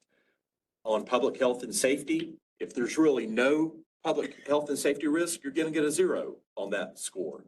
If there's actual demonstrated patient harm, get closer to 50. So you can see kind of how this works itself out. And of course, there's some flexibility in the ranges as there needs to be. Previous discipline, if you have no previous disciplinary problems with this board, you're going to get a 0 when it comes to compliance history. If you have 3 or more or repeated occurrences of the same violation, you're doing the same thing over and over again where we've already told you, hey, don't do that, and you're doing it again, you're going to get closer to the maximum when it comes to compliance history. So the point here is to systematize these three statutory factors in a formal way for y'all to score it.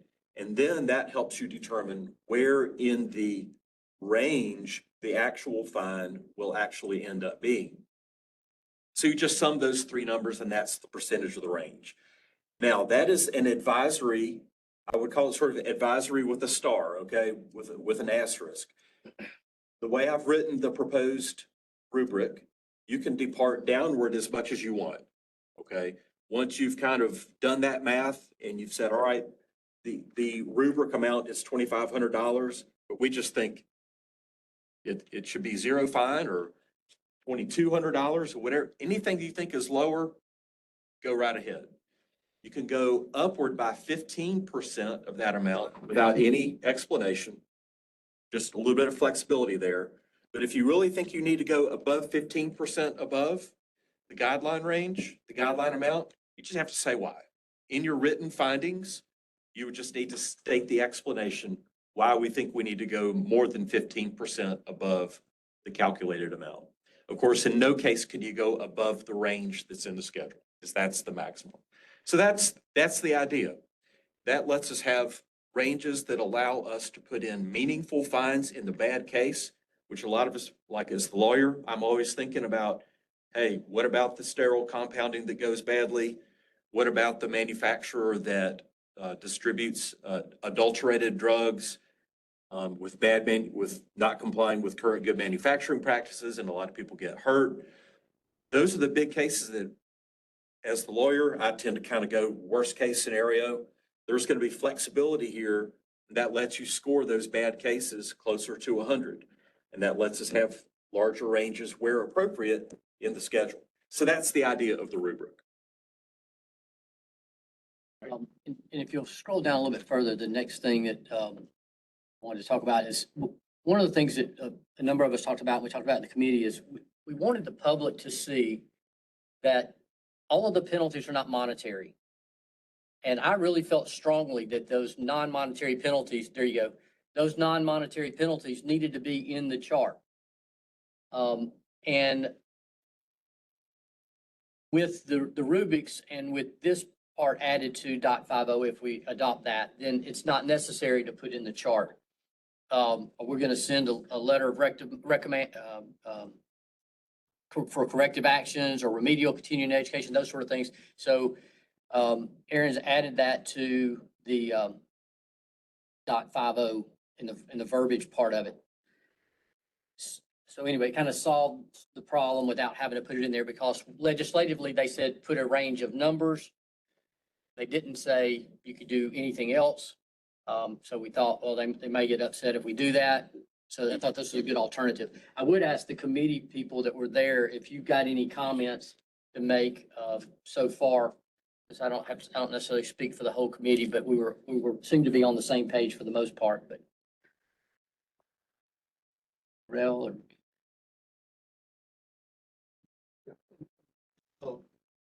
I think Aaron and Johnny have summed it up very well, but, again, when we go to the fine schedule, you'll see that things that potentially endanger public health were given much higher ranges because of the risk to public health. But we spent 7 hours on this, I believe, on Monday afternoon and night. So this was a long process. This wasn't something that we just did in 15 minutes.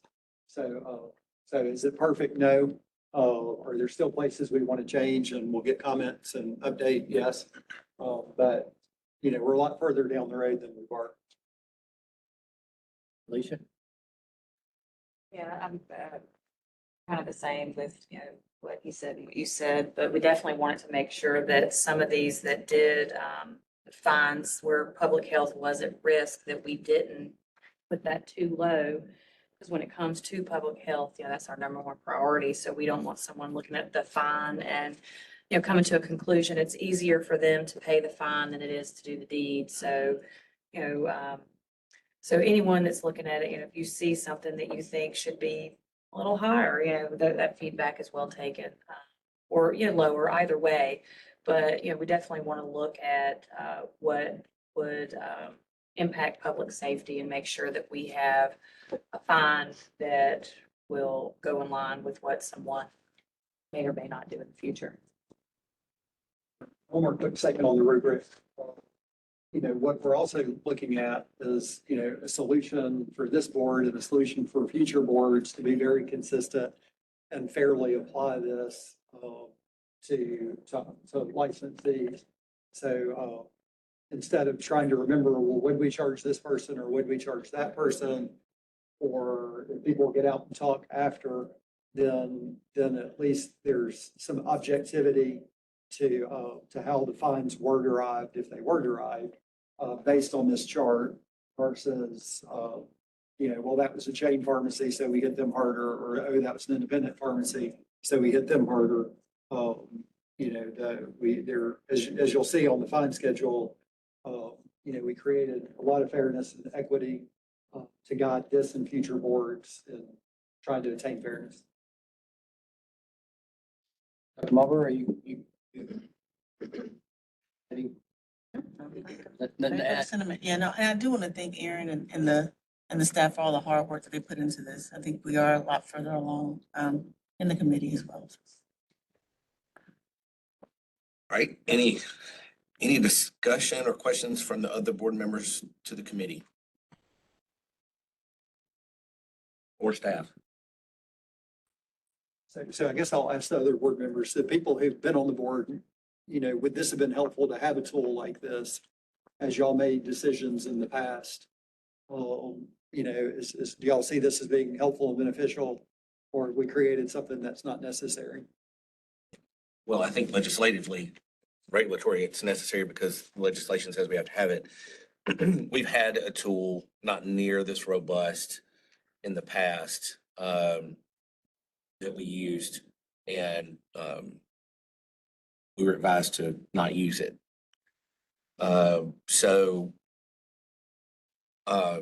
You know, I think this is, you know, I haven't had a chance to look at personally at all of it. I know a lot of this was done in the past couple of days, and usually I'm doing, like a lot of us, doing our prep for this on Saturday or Sunday afternoon. So I guess the question for the committee and for council is the recommendation that we start the rulemaking process today, or is the recommendation that we take this and have a month to digest it and then start the rulemaking process next month? My recommendation is the latter. I think it's a lot for you guys to absorb in one day, basically, and a lot it's of great public importance as well. I would recommend that and we haven't even really looked at the schedule yet here, but I would recommend that you all take it. It's all public documents now. Share them far and wide. Share this with people and then get feedback, and let's come back next month and see if the schedule and this rubric is something you guys would like to initiate rulemaking on. I'm in no, you know, I have lots of cases backed up. I'm in no particular hurry to start getting fines. I mean, at some point we'll have fines. It's not an emergency, you know. Let's take our time and look at it next month. We've been my recommendation. And I take your recommendation, and you know, I know. We'll argue. I know. And that's probably the best route, and if that's what the board chooses, then that's the way we go. I just want to see this thing move fast. I want to see that this get in the hands of the public, and that we start getting comments, if not into the office, or at least get comments directed towards us so we can move on and get this done. We've been trying to do this for months now. And if we put it off a month, we've got June, July, you're talking at the earliest, it would be August before it could be approved. And then another month for it to be enacted. About right. Okay, so we're thinking, you know, legislative session, and we're thinking, you know, sunset. So I'm not sure when our time with sunset will be, but it sure would be nice to have it in place before that. So somebody that's got a better calendar of me on the politics of it. Well, the legislature next year will start late because it's the first year in the quadrennium. I think we won't have a problem having it done before the legislature comes back. We should shoot for faster than that, but I'm not concerned about the legislature coming into session and us not having this done. I think we made a ton of progress this week. You don't feel like it needs to be done prior to sunset? No, I think it does, but I don't think that we will not achieve that. But sunset happens in the fall, is that correct? Yeah. Our sunset, Logan, when does our sunset meeting happen? Sunset meetings. How's that scheduled pretty soon? It's, they've got, you just finished up the in-house exam, so it'll be. September, October, I bet. August, I don't know September. yet Where they're gonna have, because they're making that transition from the old, state house to the new one, but I'll find out, and get that. It's typically been September, October. So I think what would be helpful if we can, because there's a lot of numbers on here. And we've got in Dropbox, we've got current and proposed. And we, without a lot of effort by each individual, it's hard to know what's different in one and the other. So if we could get those flagged that have got changes. There's a revised tab. Yeah. Okay. 519. I should have put that. Okay. And where's that? Far right. Right side tab. It should say, revised. Oh, I see it. 5/19/26. Yeah. I know. Yes. So that too, all the red numbers are the committee's recommendations. And we've also added in gray out where that particular violation doesn't apply to that license type. So it reduces the amount of review that you have. Okay, good. So would revised, that would be the one we need to look at the numbers on, correct? Revised 5/19/26. And all of the numbers, because every number's in red. Yes. And so they've all been changed. I think maybe one stayed the same. Does anyone remember? I mean, I think they pretty much all changed. Yeah, then I think, yeah, we probably need to, Mr. Brooklier, I agree with you. I'm ready to get this thing done. But at the same time, I think since I look at this and all of them have been changed, we probably need, each of us needs a little time to look it over before we start the rulemaking process. Otherwise, we're going to have so many changes. So what about posting? I know it's a public document and comments and requesting comments, so we can head those off before we get a. I think we ought to put it on the website along with the rubric document. Okay, Anyone who wants to see it can see it. that'll be part of my motion if I'm the one that makes it. And also, how about financial impact? Is this something that a financial impact statement thing needs to be done? You know, fair question. I think what I'm going to do is next month, we will have this in front of us. And I think I'm going to just bring a fiscal note for you to look at, what it would look at. I have my own views as to whether I think it's really required under the APA. I'm just going to bring it to you and let you guys decide if you want to publish it or not. All right, well then, let's plan on starting the rulemaking process on this next month, and that gives everybody a time to digest, because again, there's a lot of changes. Yep. We don't need an emotion on that, right? And then the posting, you got it taken care of, and then the financial impact is taken care of. That's something we'll prepare before the next meeting. Fiscal note. Okay, any more discussion on .50? I want to thank the committee for your work. I know it took a long time to go through all that and get everything created, and it looks good. And so, but I do think everybody needs an opportunity, because there's a lot here, so that we can go through it and have whatever discussion or changes that people feel like we need to make next month, so we can get the rulemaking process started. And the staff has been fabulous helping, and I don't want to sit and name names because I'm going to forget somebody, but all the input and all the time, a ton of time outside of just that 7-hour marathon of a meeting Monday. There was a ton of time put in before that to be prepared for it. So thank you all, and thank you, Mr. Detling. Thank you all. I think we had a really good meeting Monday. All right, great. All right. Old business number 3, public hearing for 680-X-2.05 community pharmacies. This is a repeal and replace that has been proposed to incorporate the definition of community pharmacy chain and independent pharmacy practice. We have received one comment that I believe is in your Dropbox.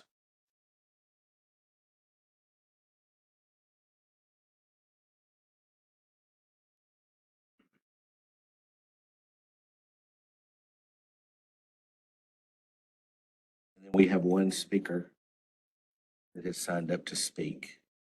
Would you like to come on up?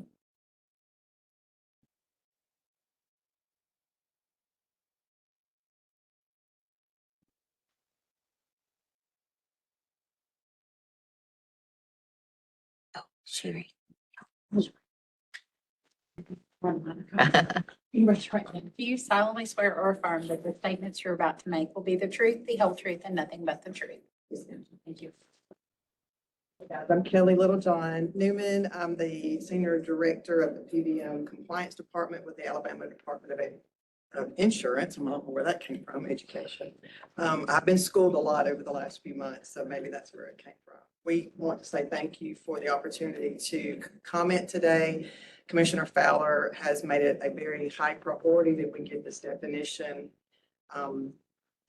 out there so that our legislation is fulfilled with the correct definition, and we are very thankful. He extends his thanks and gratitude to the Board of Pharmacy for continued collaboration and working together. Just to give a little history for our students in the room, we that state legislature passed a law last year in 25 to regulate PBMs.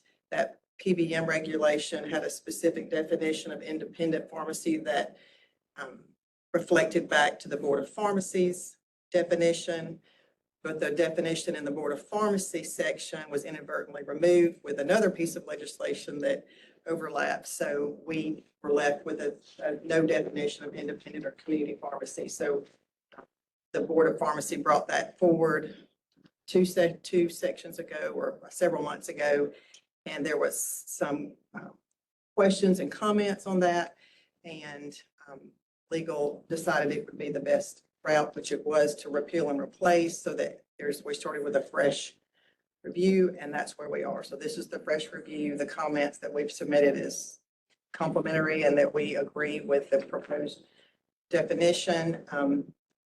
The only thing that's not even listed in the letter is that the state law, Act 2025-136, that is the PBM law, does reflect back to the definition of independent pharmacy being in section 34-23-1, which I believe is the Practice Act, and this is a rule. So we still aren't 100% on board, but this is much better than what we have now. So we are very thankful for that. And so our comments are positive, and just thank you, and just wanted to let you guys have the opportunity to ask questions or if you've had any comments. Questions? Comments? Thank you. We're so thankful. Thanks. Good. All right. All right. Kelly. Thank you, Kelly. Is there any discussion on 680-X-2.05 from the board? Not hearing any, I'll entertain a motion to adopt without change, so the rule would become effective July 15th. So moved. Second. I got a motion and a second. How do we vote? Aye. Aye. Aye. Aye. And I vote aye. Financial impact on Well, who knows? Old business number 4, public hearing for 680-X-3.03, time and method of payment and renewal for non-disciplinary penalties for late renewal of controlled substance permit. This amendment was proposed to remove the administrative penalty for late renewal of a controlled substance permit, as those provisions will be relocated to another section of the rule. We have received 0 comments. Is there any discussion amongst the board members? Not hearing any, I'll entertain a motion to adopt the rule without change. The rule will become effective July 15th. So moved. Second. Have a motion and a second. How do we vote? Aye. Aye. Aye. And And I vote aye. Old business number 5, update on other rules currently in the rulemaking process. The following 2 rules have their public hearing on June 17th. Comments are due to Wendy Passmore at wpassmore@albop.com by June 5th. Those rules are 680-X-1.03 declaratory rulings of the board and 680-X-1.04 petition for adoption of amendment or appeal of a rule. Old business number 6, discuss any additional board travel requests. I don't know if we have any additional ones that have not already been taken care of through July. We're out into September at this point, so for our next kind of round of travel, so. I have just a concern. I did not, I don't believe, get approval for the upcoming APA convention, but I will be in attendance. And I don't necessarily, I did not necessarily intend to go to that as a board member. But if I will be speaking at any point, You need approval. then I need approval, or I'm willing to not speak. How about that? So, I mean, I'm happy to sit in the audience or at the pool. I'm just saying. So I didn't think about that when I was doing this because I thought, yeah, I'm gonna be there and if, whatever. And here I am. It's on the, so I'm going to be presenting regardless, and we'll have a listening session that'll be, who is it at this point? I don't have those just right. Me and Brandon at this point. Which is. Make a motion in a second that she goes. Well, it's really up to. So I'll just tell you that I have a concern that I've expressed to Secretary Elena that if we have members that are attending things and are representing the board in any capacity, that we need to do that through the proper mechanisms. And so if you intend on representing the board in any capacity, we only have one member going. I would say that we probably need to consider your travel and approve it. If you have no intention of representing the board in any capacity, which is really hard to do. Yeah. It's gonna be, I'm just thinking of me trying to sit in the audience, keep my mouth shut. So, Okay, so we need to. For you approve and that. I both, that's not gonna happen. yeah. Well, now, are you going? I'm going, and that's what I was gonna say. I'm going, but Well, and I will say this, I think from an optics perspective, if we have members there and we have a listening session or a roundtable and you are not participating in your official capacity, that is not. you can't not. That's kind of my point. Hmm. And so I think if that's the case, that y'all are both going to attend and you are going to end up functioning in official capacity, then we need to consider your travel. If it's too late to consider travel, I'm okay with that. I'm going, period. But it doesn't I'm even go willing on to record go. that I'm going. I'm willing to go and not speak. Bad. And sit at the pool. It's up to y'all, but I just know how this goes. Yeah, I just didn't want that to be. Aaron, we're just trying to make this legal and you're the attorney in the room. Help us make it legal.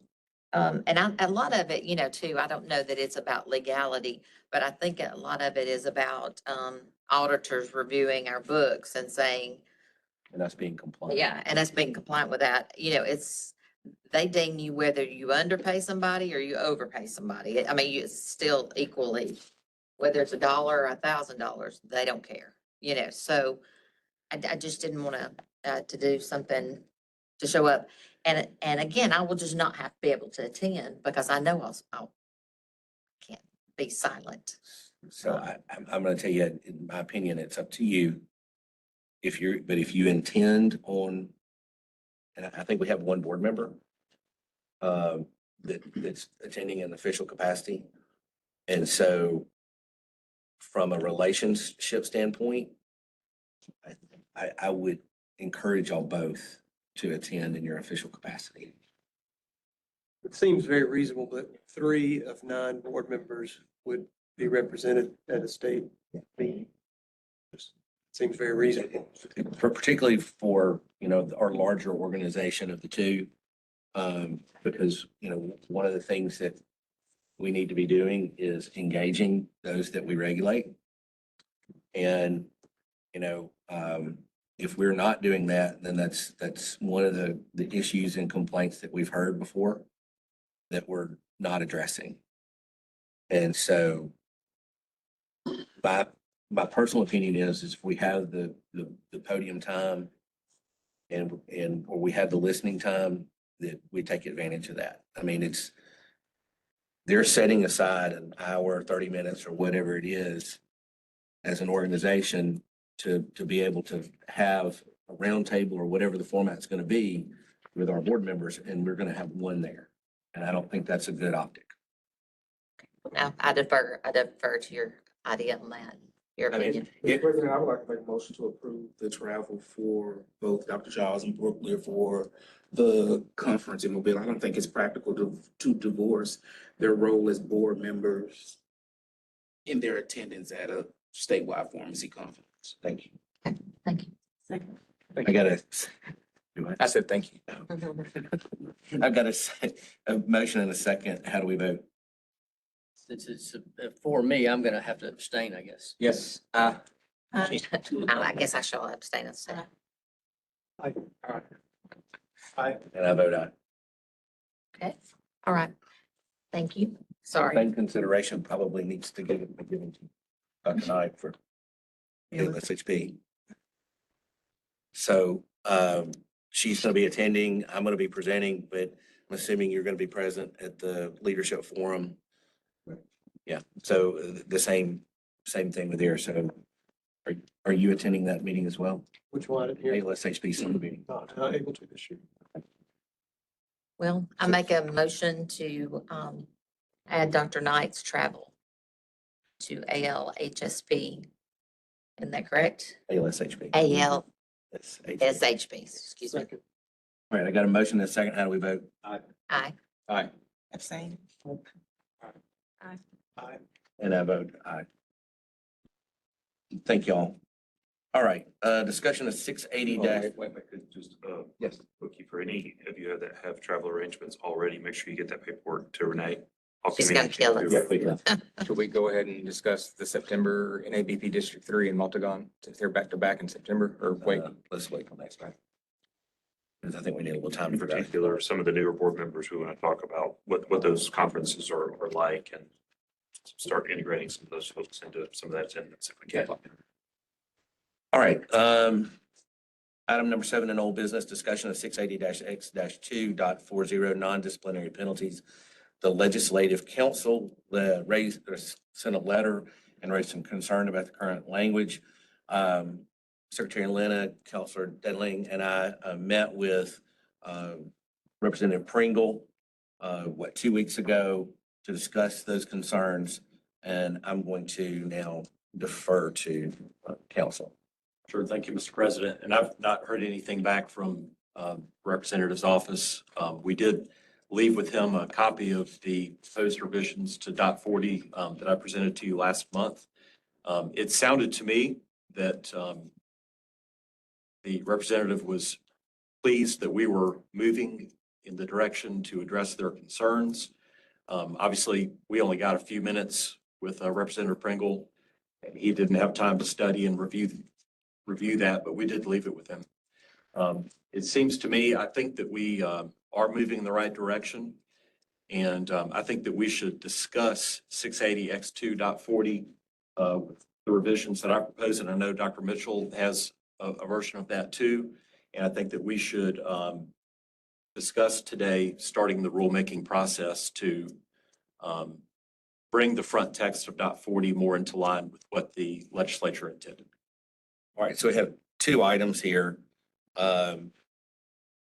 If you look in your Dropbox, they're under OB7, Dr. Mitchell's proposed revisions. I'm hoping everybody has had a chance to look at that. Is there any discussion with regards to those revisions? I'll just make a comment that, along the lines of what we're tasked to do in .50. And what the legislature's tasked us to do, in all of their letters, and publications. And then, the microscope that we've been under and the optics that we've been under, that, all of this is just to generate revenue, that similar to what we've done in the rubric of dot 50, that we have something similar in dot 40, that, that provides guardrails or not, or guidance, or some combination of both, that, doesn't just make it look like this is just a money grab. And then also makes it very clear to the licensees that an administrative error always stays an administrative error and doesn't become a disciplinary matter if they choose to appeal it. And I think Aaron certainly took a ton of components of that. So obviously there's, my idea is that there's some combination of some merger of the two that provides the protections for the licensees and then provides the guidance for the board, and it doesn't make it appear to be a money grab to the legislature and licensees. Discussion? In a short version, what's the difference between the two? What's good about one and what's good about the other, or what needs to be added to urge the two, whatever? Dr. Mitchell? I think probably Aaron can probably answer that better than me. So, I mean, I think if the idea is to have a rubric for 40 in the same vein that we've done for 50, I mean, I take your point, Dr. Mitchell. I mean, it can be done. The idea that I do think it is a little bit of a mismatch in that dot 40 is for more paperwork violations. The fines are much lower. I don't even want to say fines. I guess they are called administrative fines, but the amounts are much lower. Public safety is not really impacted in these administrative violations. They're more in the vein, we hope these stay in the vein of continuing ed violations. You didn't notify of a SP change or DR change if you're a manufacturer. Paperwork violations that really don't impact public safety and are much lower. The 3 factors are still relevant and present and would still have to be determined by the board the way that I've proposed this revision to you. Just when I look at the majority of the ranges, I mean, they're in the few hundreds of dollars. It seems like a lot of work to do all of the scoring and math when you're talking about, $100, $120. It just seems to me a lot of more work than seems warranted in the dot 40 context. But that's certainly something that can be done. It could also be done as a part 3 later in the year. And I will make the comment, I submitted my comments before you submitted yours, correct? Like I think I submitted my proposed changes. Maybe not. No, you're incorrect. That's right. You're right. Yours did come out first and then mine were in response to that. Yeah. I do agree. And I agree with exactly what you're saying on the having the extra work may not be necessary for the low amounts. But again, I just set mine for consideration. I'm one of 9. So obviously the majority will make the decision. So it's something for people to review. And if we see components that you guys believe are valuable, let's consider it. If not, I can easily be outvoted. My only concern with doing something different than what we presented to Representative Pringle would be that we submitted those with, this is what our intent is to fix your concerns.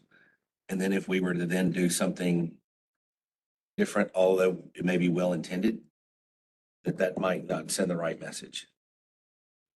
So my personal opinion is that we probably need to take .40, the proposed revisions that have been submitted to them, and then anything that would modify that, we can come back and do at a different time. Particularly, Dr. Mitchell, we may go into application of this and realize we need more guidance. We may go into application of it and realize and think we don't. And so I think in my mind, that's kind of where I am, is I hate to have sat in front of them and had what I consider to be a very good meeting, a very, cordial and collegial meeting, not anywhere what, I kind of expected. And then to go and not do what we told them we were going to do, I think sends a very bad signal of not following through with our intents. And so my personal opinion is, again, we need to accept what we start the rulemaking process with what we've submitted, and then we can come back and reconsider any changes to that once we put it into application and determine what those needs are. Again, I'm happy just to have presented this, so. Okay, well, thank you. Any discussion on that?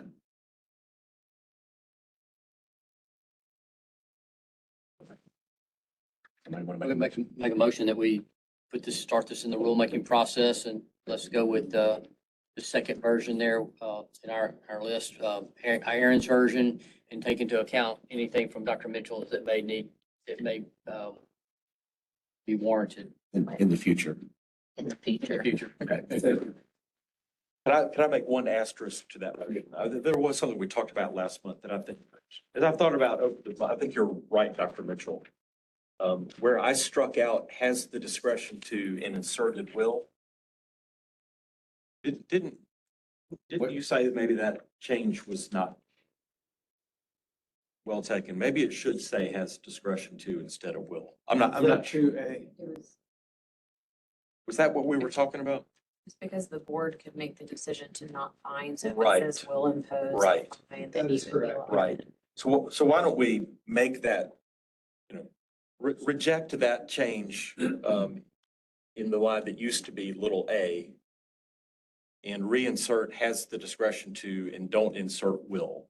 Does that make sense? Yeah, because again, we're telling the legislature, I got yes, we're gonna give a fine. So the word will. I'll accept that friendly amendment. Okay, so I'm gonna restate the motion for you real quick, okay? So the motion is, well, I will entertain a motion, we'll just redo it that way, to begin the rulemaking process on 680-X-2.40 as submitted by council with the modification in 2A to strike will and to strike will and continue to have has the discretion to. Correct. So now. So moved. Second. All right, I have a motion and a second. How do we vote? Aye. Aye. Aye. And I vote aye. So we'll begin that rulemaking process. When would the open meeting or the open hearing be on that one? Emery, do you know? July 15th. Should be submitted today. All right, so that concludes our old business. The one item of new business we had was a request on discussion of 34-23-91-C. Is that correct? Yes. And then we also said we were going to discuss 34-23-51 about pharmacy students in NAPLEX, or I'm sorry, in PJE. Misunderstand that? No, I don't think we were discussing that today. That's up to the board. I think what we need, and on that, we need to task Dr. Penner as the academic rep to work with the schools and figure out what their will is. So that we can consider what they see is the need prior to us acting. All right.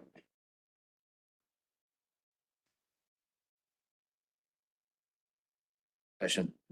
So I guess I wanted to bring to the board members' attention, and Aaron will probably have in a second to talk a little bit more about this, but, when we received the letter from the legislature that, that there were concerns about, was that dot 40 or dot 50, I guess, when there were concerns about dot 40, the letter from the legislature came between meetings and it became clear that the rulemaking process that had already started was not with intent that they provided in 123. So it came to light that there's no mechanism between meetings. Or maybe Aaron can explain what the mechanism is between meetings, that an emergency meeting can be called and who can call it, so that we can, fix a problem that occurred, or at least have the opportunity to discuss how it's fixed. And so what I was told as a board member is there's no way for anyone to do that apparently by statute. So I think that's something to discuss.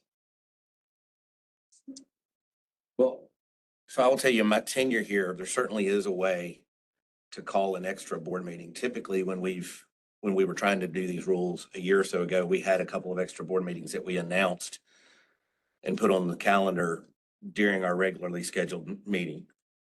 Other than that, there has been very few times where we've had additional board meetings, and they typically have been at the direction of council, and then to the president, and the president and council and the executive secretary have defined the reason to have additional board meeting. And again, it has typically been around just an additional meeting, litigation that needed prompt action or a prompt response. From an emergency meeting standpoint, emergency meetings are frowned upon. They give very little public notice, and I think they give we talk about trying to be transparent, and anything that is considered to be an emergency meeting with what 1 hour notice, in my mind shows that, or it could show that we're trying to make, particularly we want to engage in rulemaking, that we're engaging in rulemaking without proper public notice. And I think that would be taken in a very bad light.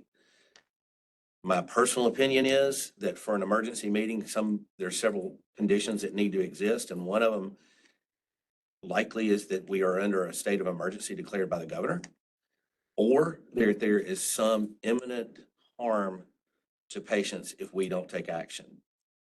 And outside of those two, those are the only real reasons why I think we would have an emergency meeting, which we've had in my tenure related to, I believe it's COVID treatments. And I probably shouldn't have said emergency. I should have said additional. So an additional meeting, which can be done with 7-day notice that meets all of the AAPA requirements. So excuse that I said emergency. So an additional meeting that's properly noticed. There is no provision currently to call an additional meeting that's appropriately noticed through AAPA. And so that's what I want the board members to discuss and understand, is that, like in the case of this legislative letter, where we received notification that our rulemaking process was not compliant with their intent, we instead allowed the rule to go into effect without the board members being able to discuss whether that was a majority intent or if it was a unilateral decision by one member. So I guess, can you explain what you explained to me, what we're allowed to do as far as additional meetings, and who has the ability to do that? So I'll try to. Let me kind of articulate. Here's the code section that you referenced, 91C. It says that the board shall meet 3 times a year at least, and more often when deemed necessary, skip some, for the transaction of business as may legally come before the board. So there's a use of passive voice there, which I hate, but passive voice more often when deemed necessary. Well, deemed necessary by whom? Doesn't exactly say, but it leaves to the discretion of the body how to implement that. I would say, Dr. Mitchell, many boards would have a parliamentary rule that sets forth specific ways in which special meetings can be called, by whom, by what number of board members, probably not by the executive secretary, but maybe. We don't have that. One thing that I mentioned early on in my tenure as your counsel here is that chapter 1 of our administrative code is very lacking in some ways. And so I think the way to address the concern that you're raising is for us to put our heads together and think about what is an appropriate way where, let's say a minority caucus of the board. I mean, this is for the protection of the minority interests of board members, right? What is an appropriate way to call a board meeting? There's a lot of things that have to be considered there. It costs money. There has to be scheduling that goes into place, and there has to be 7 days at least public notice of that, along with an agenda. And so, so the letter came at a terrible time. It came, I think, the day of or after our meeting. If it had come one day earlier, we would have been able to talk about that letter at the meeting. Our statute, by the way, used to say that we had to do 30 days notice of all of our meetings here. Thankfully, that's one thing that the legislature in the 25 Sunset Bill did correct for us, is now we just have to comply with the Open Meetings Act, so that's great. I do agree with Dr. Cobb. There would be very few circumstances where I would recommend, and I know you're not talking about emergency, but very few circumstances where I could stand up and say, I support less than 7 days notice here. I know there's language in the statute that you can read in that way, but it's internally inconsistent and confusing. But let's just leave that aside. There's a lot of things to consider. We're calling meetings out of the regular monthly cadence. I support the idea as a body and as an agency that we should have a way for that to happen. As things stood the day that letter came across, the mechanism just wasn't there. And so I don't know what else to say. There's work to be done there and many other places when it comes to our internal procedures. As you've seen, I've already started putting some of those in place for petitions for rulemaking and petitions for declaratory rulings of the board. Those should have been here since 1980 something. Not sure when. I'll just say whenever the AAPA was passed, we should have had those rules. There's other things that I think need to be put in place too. We'll be working on them. And this certainly should be part of that discussion.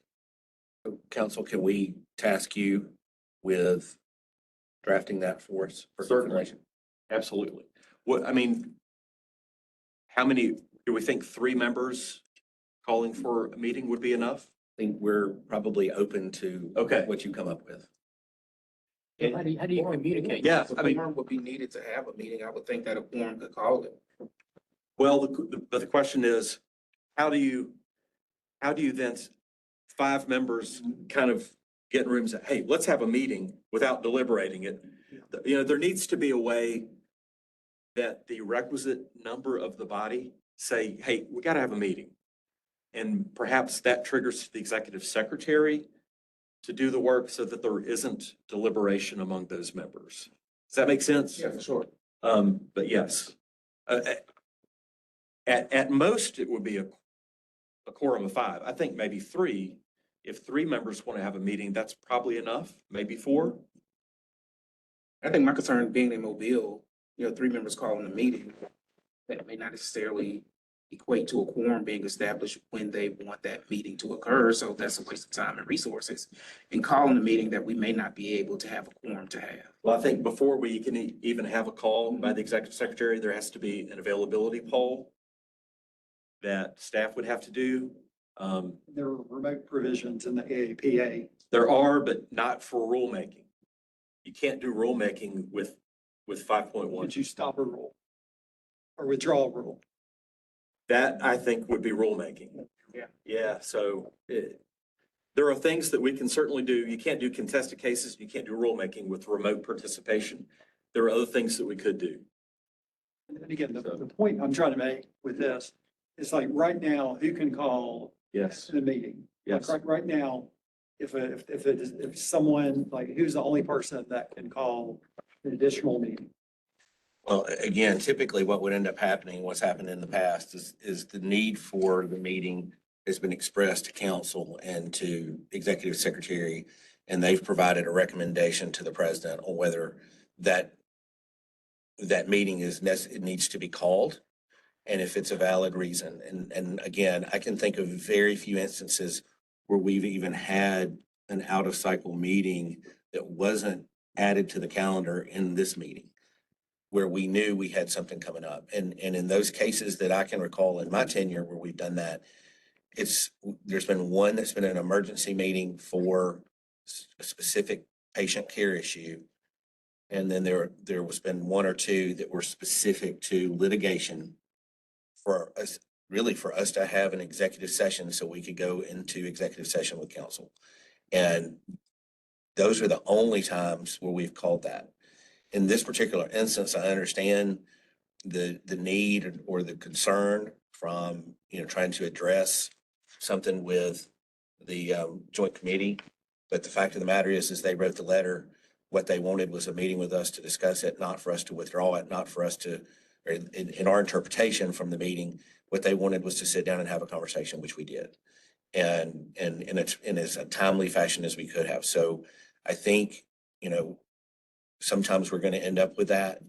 I know that it was indicated that we were not the only agency that had received a letter from that meeting, that there was quite a few of those that went out.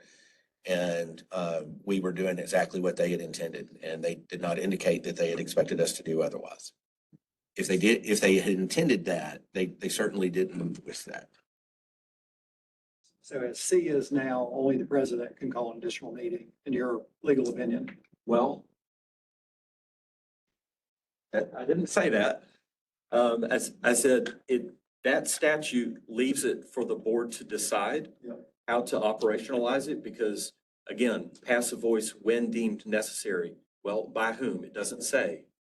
So there needs to be a way of implementing when deemed necessary in a way that is formally operationalized.